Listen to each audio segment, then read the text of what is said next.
கிருஷ்ணா. எல்லாருக்கும் நமஸ்காரம்.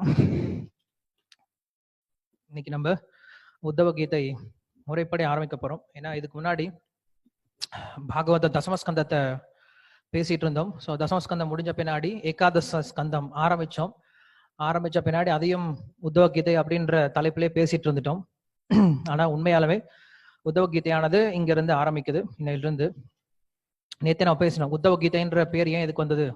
ஏன்னா கிருஷ்ணர் சொன்ன விஷயத்துக்கு பகவத்கீதைன்னு பேர் வந்துச்சு. ஸோ இதுக்கும் பகவத்கீதைன்னு பேர் வந்திருக்கலாம். ஆனா இதுக்கு உத்தவ கீதைன்னு ஏன் பேர் வந்தது?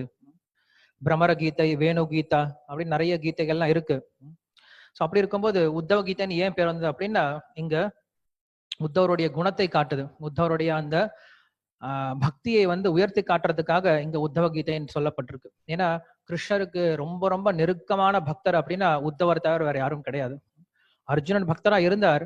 ஆனா உத்தவர் எப்படிப்பட்ட பக்தரா இருந்தார் அப்படின்னா, கிருஷ்ணருடைய இதயத்தில் இருக்கக்கூடிய விஷயத்தை எடுத்துக்கொண்டு கோபியர்கள் கிட்ட கொண்டு போய் கொடுத்தார். பிருந்தாவனத்துல கோபியர்கள் கிட்ட கிருஷ்ணர் மதுரால இருக்கும் பொழுது சொல்லி அனுப்புறார் உத்தவர் கிட்ட, நீ போய் என் சார்பா போய் கோபியர்கிட்ட பேசிட்டு வா அப்படின்னு சொல்றார். சோ அப்படி கிருஷ்ணரே தன்னுடைய ஒரு செய்தியை அவ்வளவு ரகசியமான ஒரு விஷயத்தை ஒருத்தர்கிட்ட சொல்றாரு அப்படின்னா அவர் எவ்வளவு உயர்ந்தவரா இருப்பார் அப்படிங்கறது நம்ம அங்கிருந்து தெரிஞ்சுக்கலாம். அதனால அவருக்கு உத்தவ கீதை அப்படின்னு பேர் வந்தது. இந்த உத்தவ கீதை எப்படி தோன்றுச்சு, எப்படி ஆரம்பமானது அப்படின்ற விஷயம்லாம் நம்ம நேத்து பேசணும். நம்ம நேரத்தை இங்க மறுபடியும் சொல்ல போறது கிடையாது. இன்னைக்கு நம்ம ஆரம்பிக்கலாம். நேத்து உத்தவர் ஒரு கேள்வி கேட்டிருக்கார். எனக்கு சந்நியாச தர்மத்தை எடுத்து சொல்லுங்க அப்படின்னு சொல்லி கேள்வி கேட்டிருக்கார். சந்நியாச தர்மத்தை சொல்லுங்க அப்படின்னு சொன்ன பின்னாடி கிருஷ்ணர் இங்க இருந்து பேச ஆரம்பிக்கிறார். பிராயேன மனுஜா லோகே லோகே தத்வ விசக்ஷணஹ சமுத்தரதி யத் ஆப்தம் ஆத்மனைவ சுபா சத். என்ன சொல்ற அப்படின்னா, உத்தவா கிருஷ்ணர் சொல்றார். கிருஷ்ணர் பேசக்கூடிய முதல் ஸ்லோகம் இது. எப்படி பேசுறார் அப்படின்னா, இந்த உலகத்துல பொதுவா நடக்கக்கூடிய ஒரு விஷயத்தை பார்த்தாவே போதும்பா இந்த உலகத்துல இருந்து வெறுப்படைகிறதுக்கு. இந்த உலகம் துன்பமயமானது அப்படின்னு புரிஞ்சுக்கிறதுக்கு உனக்கு ரொம்ப எல்லாம் புத்தி தேவை கிடையாது. கொஞ்சம் நீ கண்ணை திறந்து பார்த்தா போதும், உன்னோட சுத்தி என்ன நடக்குதோ அதை பார்த்துட்டு இருந்தா போதும் அப்படின்னு சொல்றாரு. சில பிரபுபாதன் அடிக்கடி சொல்வார், Krishna consciousness is a common sense அப்படின்னு சொல்லுவார். காமன் சென்ஸ் இருந்தா போதும், ரொம்ப ரொம்ப சுலபமா புரிஞ்சுக்கலாம். பகவானை பற்றி விஷயங்களை புரிஞ்சுக்கிறதுக்கு நமக்கு கண்டிப்பா ஞானம் தேவை. அந்த ஞானம் அடையறதுக்கு நம்ம குரு அணுகணும். தஸ்மாத் ஏதம் குரு பிரபர்த்தியேத ஜிக்ஞாசு ஸ்ரேய உத்தமம் அப்படின்னு சொல்லிட்டு நம்ம பாகவத்துல பார்த்தோம். சார்தே பரேச்ச நிஷ்ணார்த்தம் பார்த்தோம். தத் விஜயானார்த்தம் ச குருமேவ அபிகச்சேத். சோ அப்படிப்பட்ட உயர்ந்த ஞானத்தை அடையறதுக்கு நமக்கு குரு தேவை. ஆனா இந்த உலகம் துன்பமயமானது அப்படின்னு சொல்லி கொடுக்கறதுக்கு நிறைய பேர் தேவையில்லப்பா. இந்த உலகம் பார்த்தாவே தெரியுது, நமக்கு தெரியுது. தினசரி நம்ம எந்திரிக்கும் பொழுது துன்பமயமான உலகம் அப்படிங்கிறது நம்மளுக்கு ஞாபகத்துல எந்திரிக்கிறோம். இது ஒன்றும் பெரிய கஷ்டம்லாம் ஒண்ணும் கிடையாது. என்ன பண்ணலாம், இந்த உலகத்தில் இருக்கக்கூடிய சுக துக்கங்களை நீ ஆராய்ச்சி பண்ணி பார்த்தாவே உன்னால என்ன பண்ண முடியுமா, இந்த உலக சுகத்திலிருந்து விடுபட முடியும் சொல்றாரு. நம்ம இந்த உதாரணம் நிறைய பார்த்திருக்கோம். ஒரு சில சமயம் நம்மளுக்கும் இந்த மாதிரி வைராக்கியம் வரும். ஒரு சில விஷயங்களை பார்த்த பின்னாடி வைராக்கியம் வரும். ஆனா அந்த வைராக்கியம் நிலைக்கணும் அப்படின்னா அது குரு கடாட்சம் வேணும், குருவுடைய கருணை வேணும் கண்டிப்பா. ஆனா அந்த புலன் இன்பத்திலிருந்து விடுபடணும் அப்படிங்கிற அந்த எண்ணம் எப்படி வரும் அப்படின்னா இந்த உலகத்துல இருக்கக்கூடிய விஷயங்கள் நம்ம பார்த்தாவே போதும்னு சொல்றாரு. அதனாலதான் சாங்கிய தத்துவம் அப்படின்னு பேசப்பட்டது. கிருஷ்ணர் சொல்றாரு, சாங்கிய தத்துவத்துல ஒருத்தர் படிச்சார் அப்படின்னா அவர் என்ன பண்ண முடியுமா, இந்த உலகத்தில் இருக்கக்கூடிய பொருட்களை அறிஞ்சிட்டார் அப்படின்னா, ஆராய்ச்சி பண்ணி புரிஞ்சுக்கிட்டார் அப்படின்னா சே இவ்வளவுதானா அப்படின்னு நினைச்சுப்பாரு. சாங்கியம்னா என்னது? சாங்கியம்னா எண்ணிக்கை. சாங்கிய தத்துவம் என்ன பண்ணுவாங்க அப்படின்னா, மொத்தம் இந்த உலகத்துல எத்தனை விஷயம் இருக்கு அப்படிங்கிறத பிரிச்சு கொடுத்துருவாங்க. கபில பகவான் இங்க இருக்கக்கூடிய சாங்கிய தத்துவத்தை சொல்லி கொடுத்திருக்கார். சோ நான் சொல்லக்கூடிய சாங்கியம் அப்படிங்கிறது இந்த ஷட் தர்சனங்கள் வரக்கூடிய சாங்கிய தத்துவம். வேதத்துக்கு ஷட் தர்சனம் அப்படின்னு சொல்லுவாங்க. வேதத்துல இருந்து 6 விதமான தரிசனங்கள் இருக்கு, 6 விதமான புரிதல்கள் இருக்கு. அதுல சாங்கியம் அப்படிங்கிறது ஒண்ணு. நியாய, மீமாம்ச, சாங்கிய, யோக, வேதாந்த அப்படின்ட்டு 5 6 இருக்கு. அதுக்கு ஷட் தர்சனம் அப்படின்னு சொல்லுவாங்க. வேதத்திலிருந்தே அவங்க என்ன பண்றாங்க, ஒரு சில விஷயங்களை எடுத்து இதுதான் நான் புரிஞ்சுக்கிட்டேன் அப்படின்னு சொல்லிட்டு ஒரு சில ரிஷிகள் சொல்லக்கூடிய விஷயம். அதான் நம்ம சத் தர்சனம் அப்படின்னு சொல்றோம். அதுல சாங்கிய தத்துவத்துல என்ன பண்ணுவாங்க அப்படின்னா பிரிச்சு காட்டிடுவாங்க. நம்மளுக்கு இந்த உலகத்துல மொத்தம் எத்தனை பொருள் இருக்கு டைசெக்ட் பண்ணி காட்டிடுவாங்க. டைசெக்ட் பண்ணி காட்டிட்டு இந்த பாருப்பா இதுதான் இந்த உலகத்தில் இருக்கக்கூடிய பொருள், இதை நீ அனுபவிக்க போறியா, இதுல என்ன இருக்கு நீ அனுபவிக்கிறதுக்கு அப்படின்னு சொல்லி என்ன பண்ணிடுவாங்க, நம்மளுக்கு பிரிச்சு காட்டிடுவாங்க. நம்ம மகாபாரத கதை படிச்சுட்டு இருந்தோம் இல்லையா, புரூரவஸ் அப்படின்ற ராஜா ஊர்வசி பின்னாடி சுத்திட்டு இருந்தாரு. சுத்திட்டு இருக்கும் போது அந்த ஊர்வசி பின்னாடியே சுத்திட்டு இருக்காரு. அப்புறம் விட்டுட்டு போயிட்டாங்க அந்த அம்மா. அதுக்கப்புறம் சொர்க்கலோகம் போறதுக்கு இவர் நிறைய தபசெல்லாம் செஞ்சு யஜ்யம் எல்லாம் செஞ்சு சொர்க்கலோகத்துக்கு போனாரு. போய் அங்க ஊர்வசிக்கு என்ன பண்றாரு, வெத்தலை போட்டு தூக்கிட்டு போற சேவை பண்ணிட்டு இருக்காரு. அப்ப யோசிச்சாரு, ச்சே நம்ம எப்பேற்பட்ட ஒரு வம்சத்துல பிறந்து எப்பேற்பட்ட மகாராஜா வாழ்ந்திருக்கும், எவ்வளவு புண்ணிய காரியங்களை செஞ்சு ஒரு பொண்ணுக்கு போய் நம்ம என்ன பண்றோம், வெத்தலை போட்டு தூக்கிட்டு போற வேலை கிடைச்சிருச்சேன்னு சொல்லிட்டு ரொம்ப வருத்தப்பட்டு அப்பதான் யோசிக்க ஆரம்பிக்கிறான். இந்த பொண்ணு கிட்ட என்னதான் அழகு இருக்கு, எதுல அழகு இருக்கு, தோல்ல அழகு இருக்கா, முடியில அழகு இருக்கா, நகத்துல அழகு இருக்கா, ரத்தத்துல அழகு இருக்கா, இல்ல எலும்புல அழகு இருக்கா, இல்ல மஜ்ஜையில் அழகு இருக்கா, இல்ல மலமூத்திரம் அழகு இருக்கா அப்படின்னு சொல்லிட்டு என்ன பண்ணாரு, அவர் கொஞ்சம் யோசிச்சு பார்த்தாரு. ச்சே இனிமேல் இது அழகு கிடையாது. உண்மையான அழகு அப்படிங்கிறது சாதுக்களுடைய முகத்துல தான் இருக்கு. அவங்கதான் என்ன பண்ணுவாங்க, உண்மையான அழகு உண்மையான சிரிப்போடு இருப்பாங்க, இந்த மாதிரி கபடமா இருக்க மாட்டாங்க அப்படின்னு சொல்லிட்டு சாது சங்கத்துக்கு போய் சேர்ந்துட்டார் அப்படின்னு சொல்லிட்டு நம்ம இது வந்து ரிக்வேதத்துல வரக்கூடிய ஒரு திருஷ்டாந்தம் அப்படின்னு சொல்லிட்டு நம்ம மகாபாரதத்துல பார்க்கும்போது பார்த்தோம். சோ அப்படி இந்த உலகத்தில் இருக்கக்கூடிய ஒரு விஷயத்த பார்க்கும் போது என்ன பண்ண முடியும், அவனால புரிஞ்சுக்க முடியும் அப்படின்னு சொல்லி சொல்றாரு. இந்த ஒரு ஞானம் கூட வரல அப்படின்னா அவன் ஆன்மீகத்துக்கு தகுதி இல்லாம ஆயிடுறான். சோ ஆன்மீகத்தை வரக்கூடிய மிக முக்கியமான தகுதி என்ன அப்படின்னா, முதல்ல அவன் யோசிக்க ஆரம்பிக்கிறான். அதாத்தோ பிரம்ம ஜிக்ஞாசா அப்படின்னு சொல்லி சொல்றோம். அதனால கேள்வி கேளுங்க அப்படின்னு சொல்லி சொல்றாரு. கேள்வி அப்படிங்கிறது யாருக்கு வரும், யார் ஒருத்தன் யோசிக்கிறானோ அவனுக்கு தான் கேள்வி வரும். யோசிக்கவே யோசிக்காதவனுக்கு கேள்வி வராது. தினமும் நம்ம ஆயிரக்கணக்கான வண்டி எல்லாம் பார்த்துட்டு இருக்கோம், ரோட்ல போயிட்டு வந்துட்டு இருக்கு. ஆனா அந்த வண்டி எப்படி ஓடுது, அந்த வண்டி ஓடுறதுக்கான மெக்கானிசம் என்னன்னு யாராவது யோசிக்க ஆரம்பிச்சான் அப்படின்னா அவன் தான் கேள்வி கேட்பான், அந்த கேள்விக்கு பதில தெரிஞ்சுக்க முயற்சி பண்ணுவான். அப்படி இல்லைன்னா நம்ம பாட்டு பேசிட்டே இருக்கலாம். மெக்கானிசத்தை பத்தி, அந்த வண்டி ஓடக்கூடிய மெக்கானிசத்தை பத்தி எவ்வளவு சொல்லிக் கொடுக்கலாம், ஆனா யாரும் படிக்க போறது கிடையாது, அது கேட்க போறது கிடையாது, அதை புரிஞ்சுக்க போறது கிடையாது. ஏன்னா அவனுக்கு தேவை கிடையாது.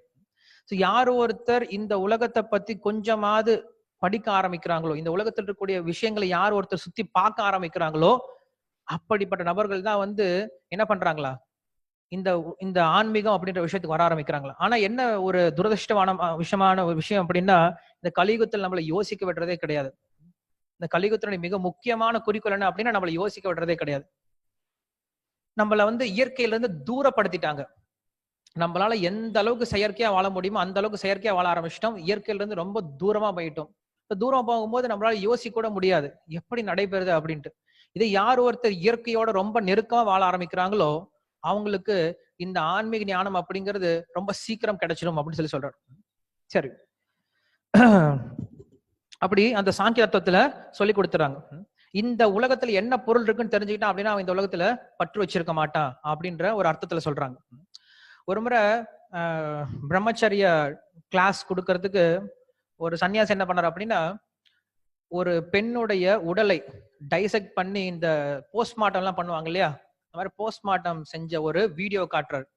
பாருங்க, இதுல எந்த இடத்துல சந்தோஷம் இருக்கு, எந்த இடத்துல ஆனந்தம் இருக்கு, எந்த இடத்துல அழகு இருக்கு பாருங்க அப்படின்னு சொல்லி காட்டா. அந்த வீடியோ கண்ணால கூட பார்க்க முடியல. சோ காரணம் என்ன அப்படின்னா, நம்ம வெறுமனே மேலோட்டமா பார்த்து பார்த்து பழகிட்டதுனால உள்ளார என்ன விஷயம் இருக்கு அப்படிங்கிறது கொஞ்சம் நம்மளால யோசிக்க முடியாம போயிடுது. மேலோட்டமா வாழ்க்கை வாழ்ந்துட்டு இருக்கும். எல்லா இடத்துலயுமே நம்ம சாப்பிடக்கூடிய உணவுல இருந்து, போட்டுக்கூடிய உடையில இருந்து, நம்ம பழகக்கூடிய நபர்கள் இருந்து எல்லாம் வெறும் மேலோட்டமா போயிட்டு இருக்கே தவிர யார்கிட்டயும் நம்ம ஆழமா போறது கிடையாது. எந்த ஒரு விஷயத்துல ஆழமா போறது கிடையாது. எந்த ஒரு விஷயத்துல நம்ம ஆழமா போக ஆரம்பிக்கிறோமோ அந்த ஒரு விஷயத்துல தான் நம்மளுக்கு பற்று வர ஆரம்பிக்கும். அந்த ஒரு விஷயத்துல தான் நம்ம முன்னேற ஆரம்பிப்போம். பிசினஸ் பண்ணாலும் சரி, இல்ல அதுல படிக்கிற போனாலும் சரி, என்ன பண்ணும், அந்த ஒரு விஷயத்துல ஆழமா போக முயற்சி பண்ணும், அதை பத்தி யோசிக்க முயற்சி பண்ணும். அதான் கிருஷ்ணர் சொல்றாரு, யார் ஒருத்தர் இந்த உலகத்தை பத்தி கொஞ்சம் யோசிக்க ஆரம்பிக்கிறான் அவன் என்ன பண்ண முடியும், இந்த உலகத்தை பத்தி கேள்வி கேட்க ஆரம்பிப்பான். ஏன் இப்படி நடக்குது? புத்தர் முதலே பார்த்தார். புத்தர் முதல் முறையா இந்த உலகத்தில் இருக்கக்கூடிய கஷ்டத்தை பார்த்தாரு. பார்த்த உடனே அவர் கேள்வி வந்துச்சு, ஏன் இந்த மாதிரி கஷ்டம் வருது, இந்த கஷ்டத்துல நான் எப்படி வெளியில வருது அப்படின்னு ஒரு கேள்வி வந்துச்சு. அதனால இந்த உலகத்தை நம்ம சுத்தி பார்க்கல, கண்ணை மூடிக்கிட்டே வாழ்ந்துட்டு இருக்கோம் அப்படின்னா கண்ணை மூடிட்டே வாழ வேண்டியதுதான். அதனால பிரபுபா சொன்னாரு, கிருஷ்ண உணர்வு அப்படின்னா காமன் சென்ஸ். கொஞ்சம் காமன் சென்ஸை யூஸ் பண்ணி பாருங்க. கொஞ்சம் காமன் சென்ஸை யூஸ் பண்ணி பார்த்தாலும் இந்த உலகம் துன்பமயமானது அப்படின்னு புரிஞ்சுக்கலாம் உத்தவா. அதனால அப்படி ஒருத்தன் வெறும் தன்னுடைய காமன் சென்ஸை யூஸ் பண்ணியே வெறும் என்ன சொல்றாருங்க அப்படின்னா பிராயேன அப்படின்னு சொல்லி சொல்றாரு. பிராயேன அப்படின்னா வெறுமன இன் ஜெனரல் லோக தத்துவ விசக்ஷணஹா, லோக தத்துவம், லோகத்தில் இருக்கக்கூடிய விஷயங்களை பார்க்கறதுனாலேயே ஒருத்தர் என்ன பண்ண முடியுமா, ஆத்மனைவ சுப ஆஷ்யாத். என்ன பண்ண முடியும்? இந்த ஆத்மான்றதை புரிஞ்சுக்கிட்டு இந்த உலக சுகத்திலிருந்து வெளில வர முடியும் அப்படின்னு சொல்லி சொல்றாரு. அப்படி இருக்கும்போது உனக்கு குரு கிடைச்சிருக்காரு. சோ குரு கிடைச்சவனுக்கு இன்னும் அது சுலபமாய் போயிடும். குருவே இல்லாதவனும் கூட என்ன பண்ண முடியுமா? இந்த உலகத்தில் இருக்கக்கூடிய விஷயங்களை பார்த்தே பற்றின்மை வளர்த்துக்கும் போது, உனக்கு குரு இருக்கும் போது உன்னுடைய பற்றின்மை அப்படிங்கிற ரொம்ப சீக்கிரம் வளர்ந்துடும். நீ பயப்படாத, நான் உனக்கு சொல்லிக் கொடுக்குறேன் அப்படின்னு சொல்லிட்டு கிருஷ்ணர் அவனை சமாதானப்படுத்துறார். அதுக்கப்புறம் சொல்றாரு, இப்படி யார் ஒருத்தன் அவன் யோசிக்க ஆரம்பிக்கிறான், அவன் என்ன பண்ணுவான்? போய் குரு அணுகுவான். அதை பத்தி விஷயங்களை தெரிஞ்சுக்கிறது குரு அணுகுவான் அப்படின்னு சொல்றார். அதுக்கப்புறம் சொல்றார் கிருஷ்ணர், இந்த உலகத்துல 1 கால் 2 கால் 3 கால் 4 கால் பல கால் உள்ள மிருகங்கள்லாம் இருக்கு. இது எல்லாத்தையும், இதுல எல்லா விதமான உயிர்வாளிகள்லயும் மனித உயிரினம் தான் எனக்கு ரொம்ப பிடிக்கும். ஏன்னா அந்த மனித உயிரினத்துல மட்டும்தான் அவருக்கு என்ன பண்ண முடியுமா? தன்னை அறியறதுக்கான முயற்சியில் ஈடுபட முடியும் அப்படின்னு சொல்லிட்டு கிருஷ்ணர் சொல்றார்.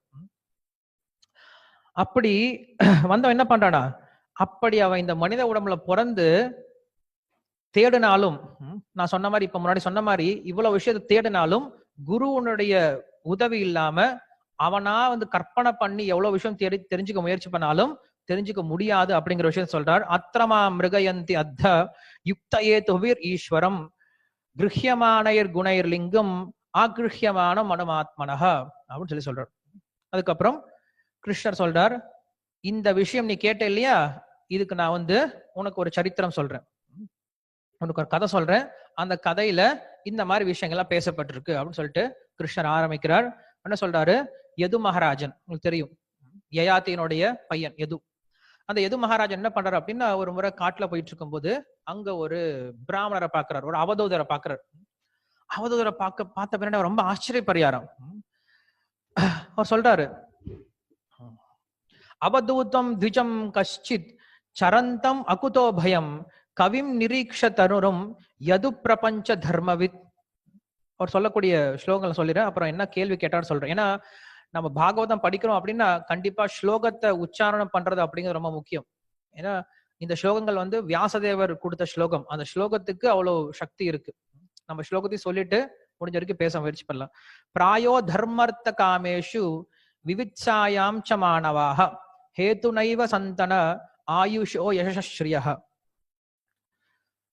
त्वं तु कल्प कविर दक्ष सुभागो अमृत भाषणः न कर्ता हेनस्य किंचित जडोन्मत्त पिशाचवत् जनेषु दह्यमानेषु कामलोभो धवाग्निना न तपसे अग्निना मुक्तो गंगाभिस्ति इव दीपः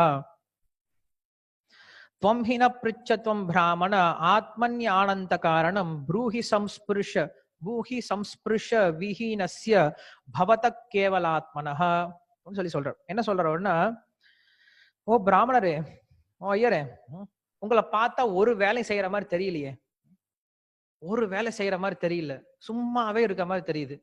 ஆனா எப்படி இருக்கீங்க நீங்க? பார்த்தா ரொம்ப புத்திசாலித்தனமா இருக்கிறீங்க, ரொம்ப புத்திமானா இருக்கிற மாதிரி தெரியுது. எல்லா விஷயங்களும் தெரிஞ்ச மாதிரி இருக்கும் போல இருக்கே, உங்களுக்கு தெரியாத விஷயமே எதுவும் இல்ல போல இருக்கு. இந்த உலகத்துல எல்லா விஷயம் தெரிஞ்சிருந்தும் நிறைய புத்தியோட இருந்தும் நீங்க ஒரு வேலையும் செய்யாம என்ன பண்ணிட்டு இருக்கீங்க? குழந்தைங்க எப்படி ஊரை சுத்திட்டு இருப்பாங்களோ அந்த மாதிரி ஊரை சுத்திட்டு இருக்கீங்களே, எப்படி உங்களால இப்படி இருக்க முடியுது? பொதுவா மக்கள் என்ன பண்ணுவாங்க அப்படின்னா, ஓடிக்கிட்டே இருப்பாங்க, தர்ம அர்த்த காம மோட்சம் அப்படின்ற விஷயத்தை நோக்கி ஓடிக்கிட்டே இருப்பாங்க.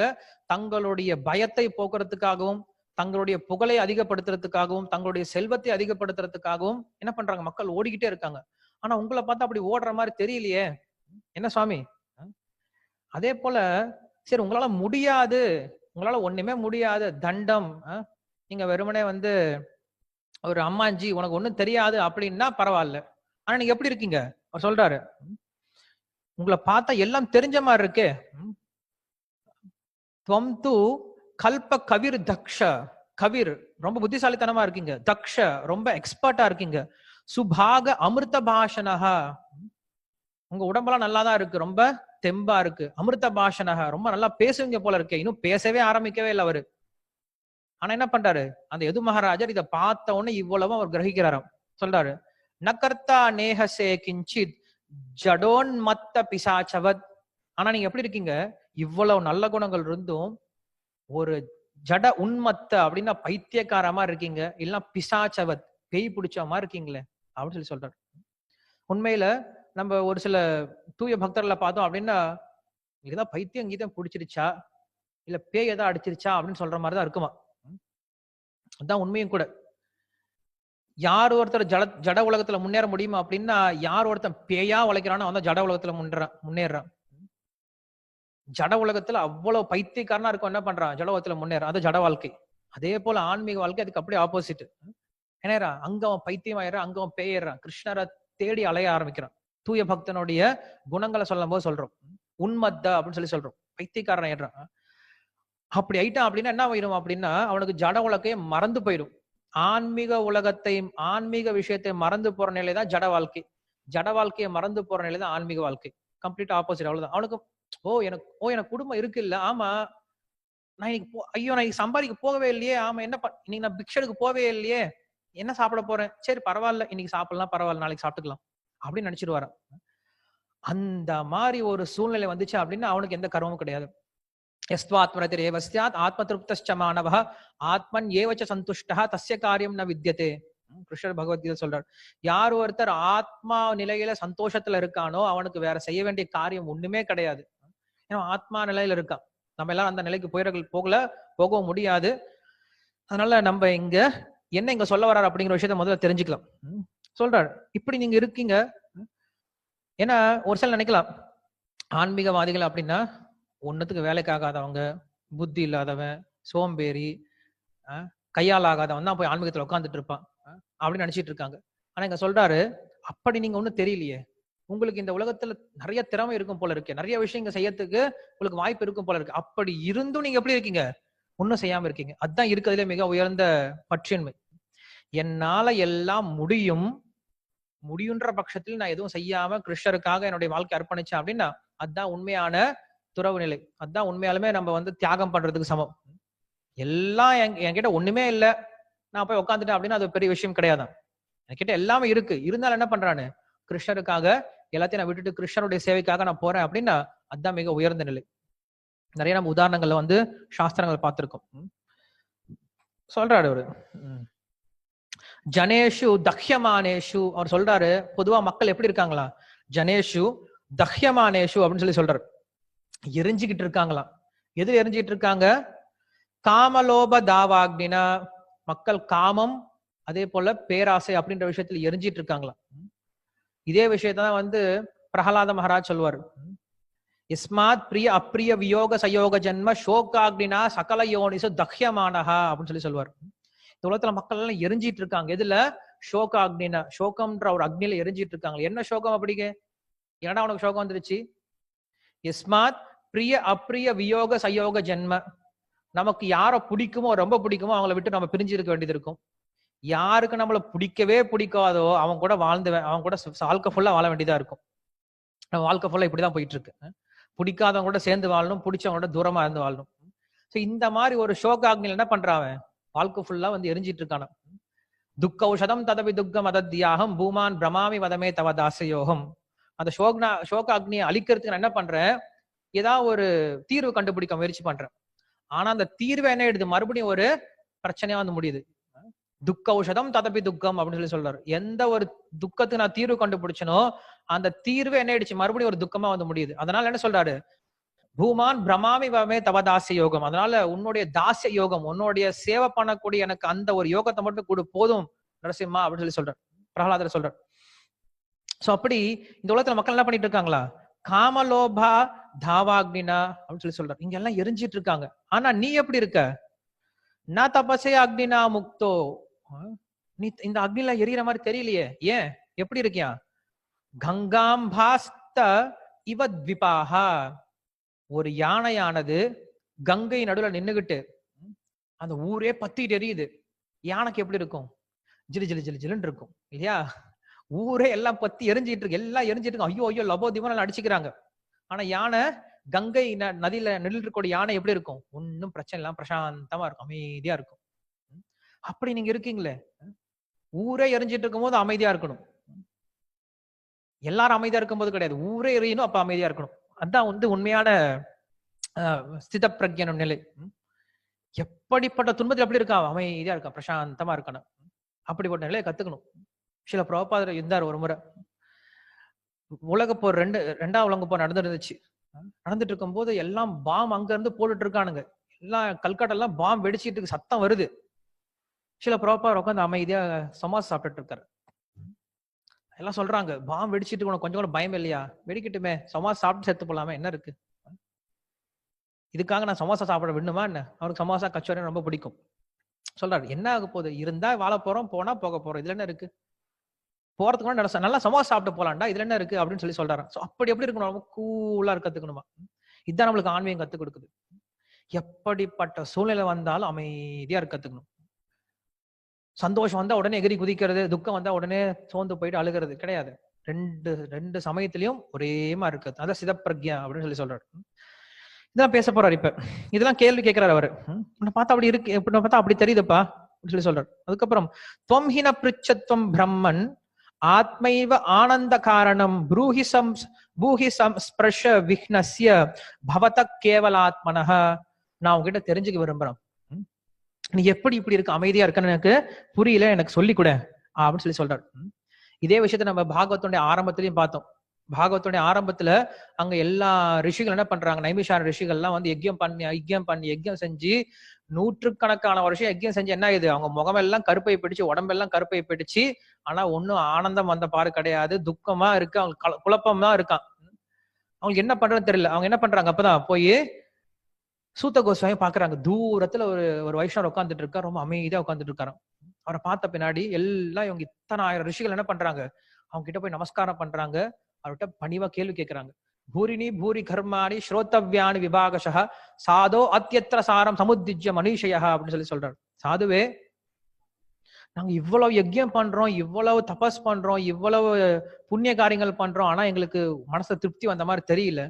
ஆனா நீங்க எப்படி இருக்கீங்க, அமைதியா உட்காந்துட்டு இருக்கீங்களே, எப்படி? சாஸ்திரத்துல இங்க ஒரு விஷயம் சொல்லப்பட்டிருக்கு, அங்க ஒரு விஷயம் சொல்லப்பட்டிருக்கு, இப்படி செய்யுங்க அப்படி செய்யுங்கன்னு சாஸ்திரம் எங்களை அலக்கழிச்சுக்கிட்டு இருக்கு. நம்மளுக்கு அந்த சாஸ்திரம் கிடையாது. நம்ம என்ன பண்றோம், இந்த உலகத்துல அலக்கழிச்சிட்டு இருக்கோம். ஆனா என்ன சொல்றாரு, சாஸ்திரம் நீங்க இங்க இதை செய்ய அதை செய்ய அலக்கழிச்சிட்டு இருக்கு, ஆனா நீங்க எதையுமே செய்ய அப்படி இருக்கீங்க, ரொம்ப அமைதியா உட்காந்துருக்கீங்க. சாதோ அத்தியத்திர சாரம் சமுத்திஜ்ய மனிஷேகா அப்படின்னு சொல்லி சொல்றாரு.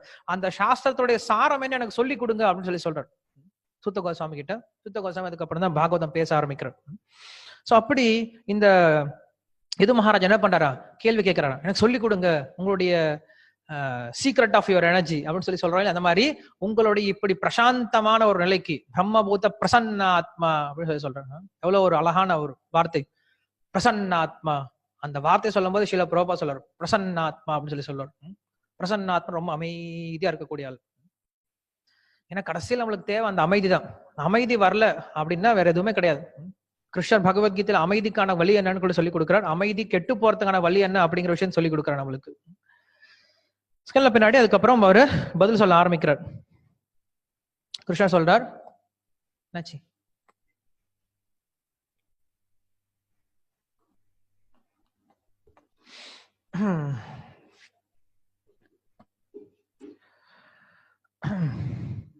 ஓகே.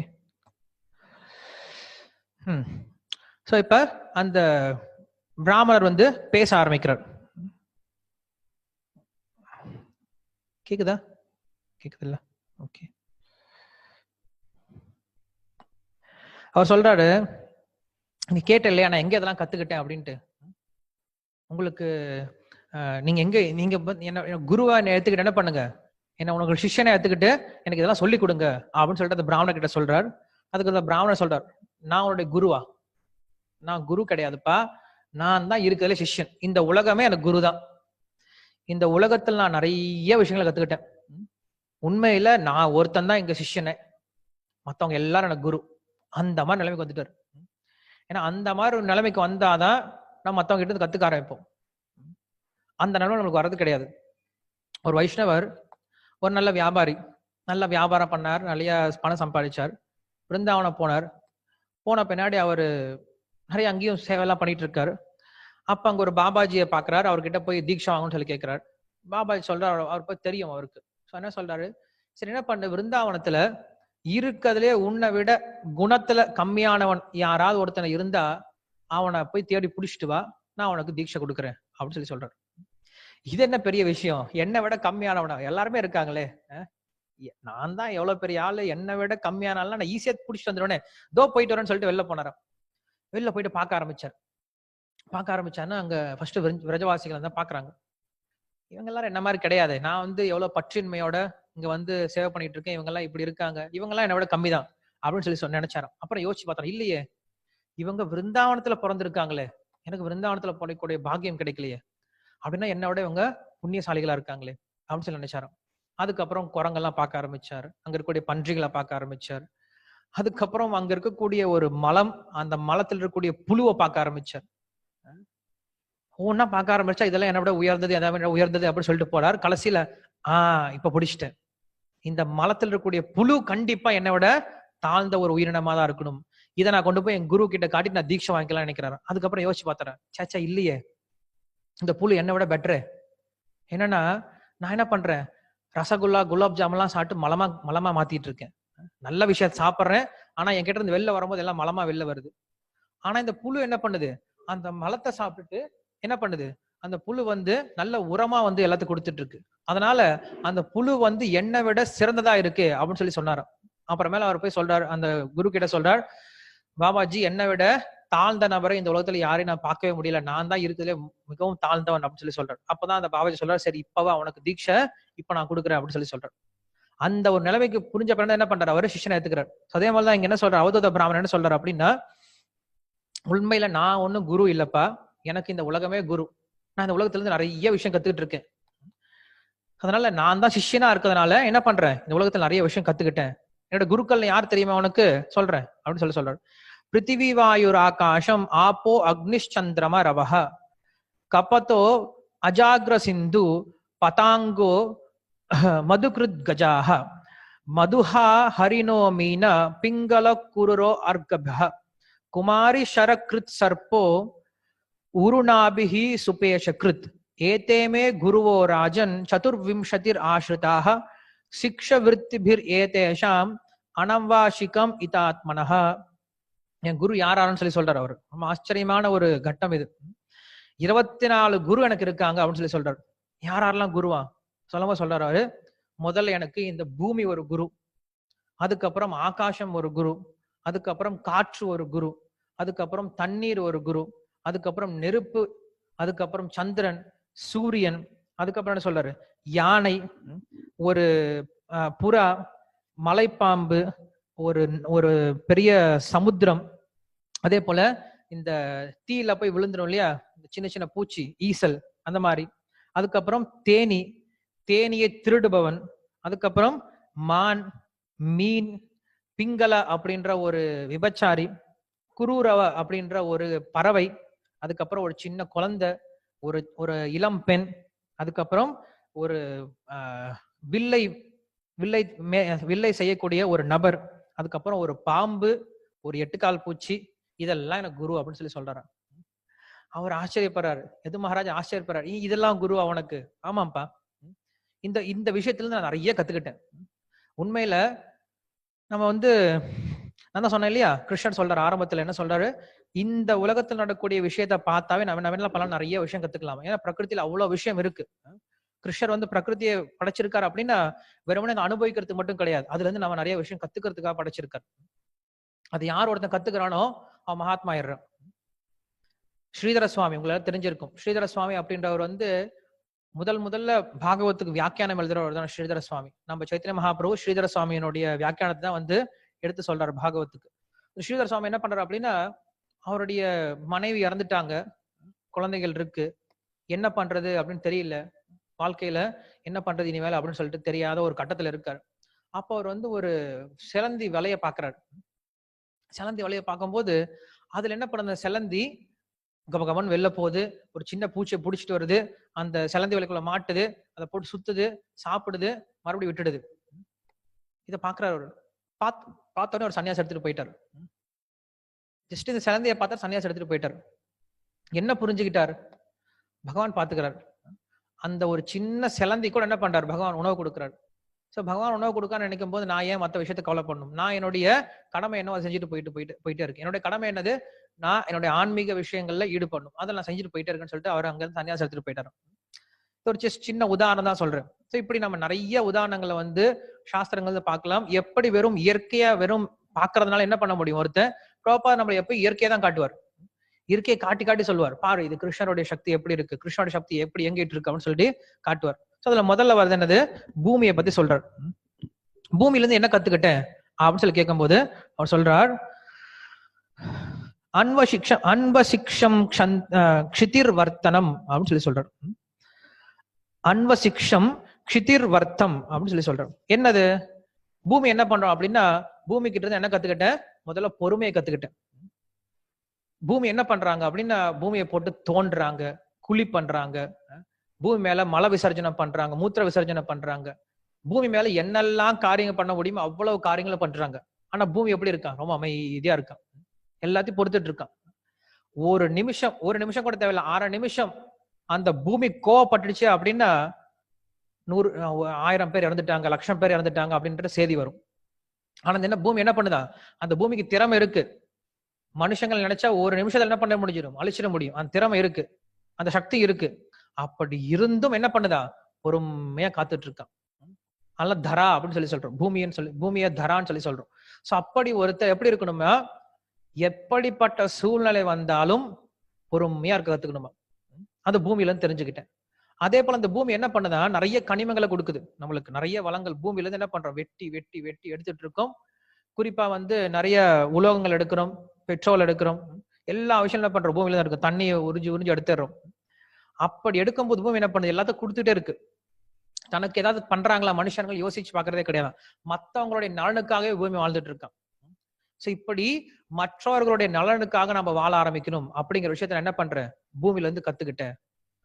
நம்முடைய சுகம், நம்முடைய குடும்பம், நம்மளுடைய இன்பம் அப்படிங்கறதே வாழ்ந்துட்டே இருந்தா அப்படின்னா அதனால யாருக்கும் இன்பம் கிடையாது. எப்படி இருக்கணுமா? பூமி மாதிரி மத்தவங்களுக்கு உதவிகரமா இருக்கணும், மத்தவங்களுக்கு உதவி செய்ய வகையில இருக்கணும் அப்படின்னு சொல்லி சொல்றேன். தனக்குன்னு ஒண்ணு வச்சுக்காம அதை கொடுத்துறாராம். அப்படிப்பட்ட விஷயத்த நான் பூமியில இருந்து கத்துக்கிட்டேன் அப்படின்னு சொல்லி சொல்றேன். அதுக்கப்புறம் என்ன சொல்றாரு? காற்றுக்கிட்ட என்ன கத்துக்கிட்டேன் அப்படின்னு சொல்லி கேட்கும்போது காற்றை பத்தி சொல்றாரு.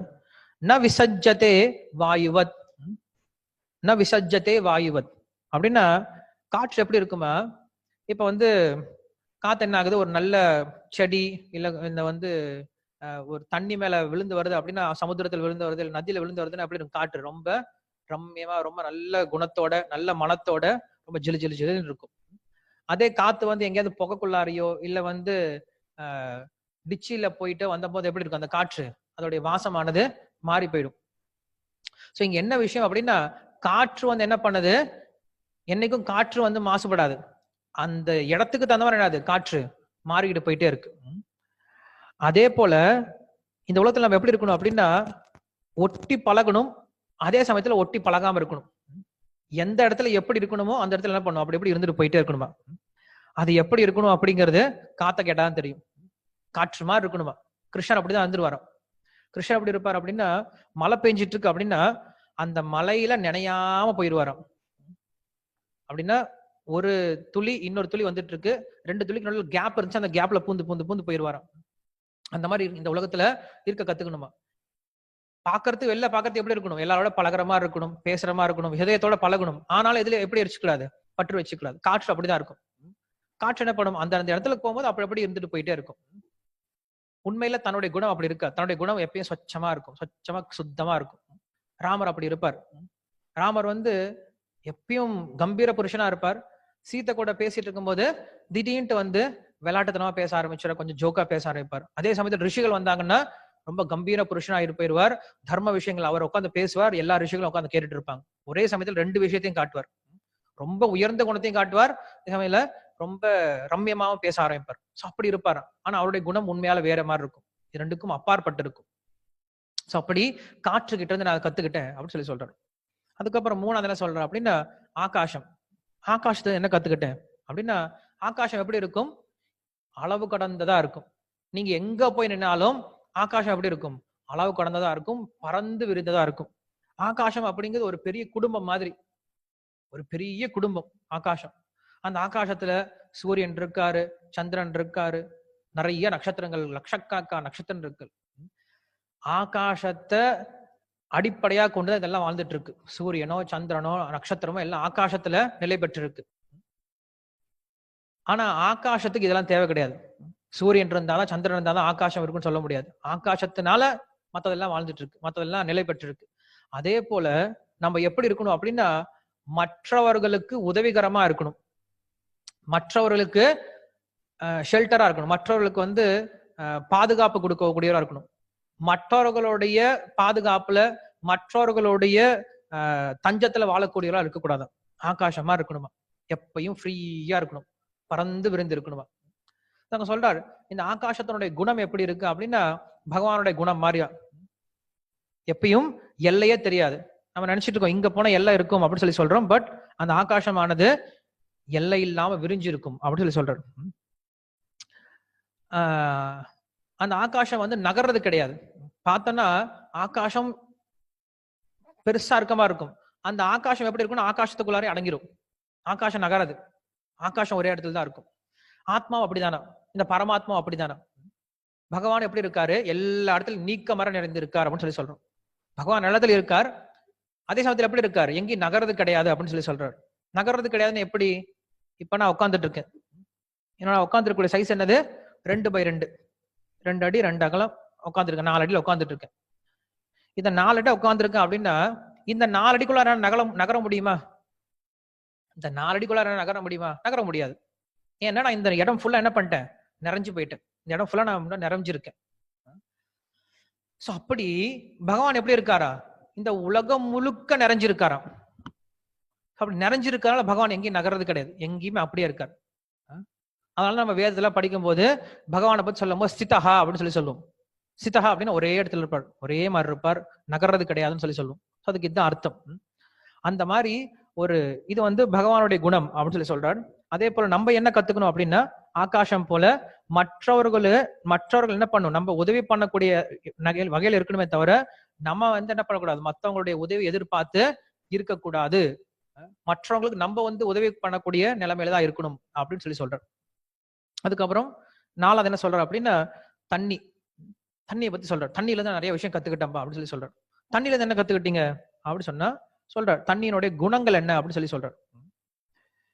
சொல்றாரு, ஸ்வச்சஹ பிரகிருதி ஸ்னிக்தோ மதுரியஸ்ச தீர்த்த பூருண்டாம் முனிஹி புனாதி ஆபம் மித்ரம் ஈக்ஷிதோ பரிஷி கீர்த்தினஹ. சொல்றாரு, தண்ணி எப்படி இருக்குமா, ஸ்வச்சஹா, தூய்மையா இருக்குமா. நம்ம ஏதாவது கிளீன் பண்ணும் அப்படின்னு எதை வச்சு கிளீன் பண்ணும், தண்ணி வச்சுதான் கிளீன் பண்ணும். எதை கிளீன் பண்றதா இருந்தாலும் முதல்ல நம்ம என்ன கேட்கணும், தண்ணி எடுங்க, தண்ணியை வச்சுதான் கிளீன் பண்ண ஆரம்பிக்கும். சோ அந்த மாதிரி ரொம்ப கிளீனா இருக்குமா தண்ணி. ஒரு பக்தன் எப்படி இருப்பான், என்னைக்குமே கிளீனா இருப்பானா. அதுக்கப்புறம் சொல்றாரு, ஸ்னிக்தஹா, ஸ்னிக்தஹானா எப்படி இருக்குமா,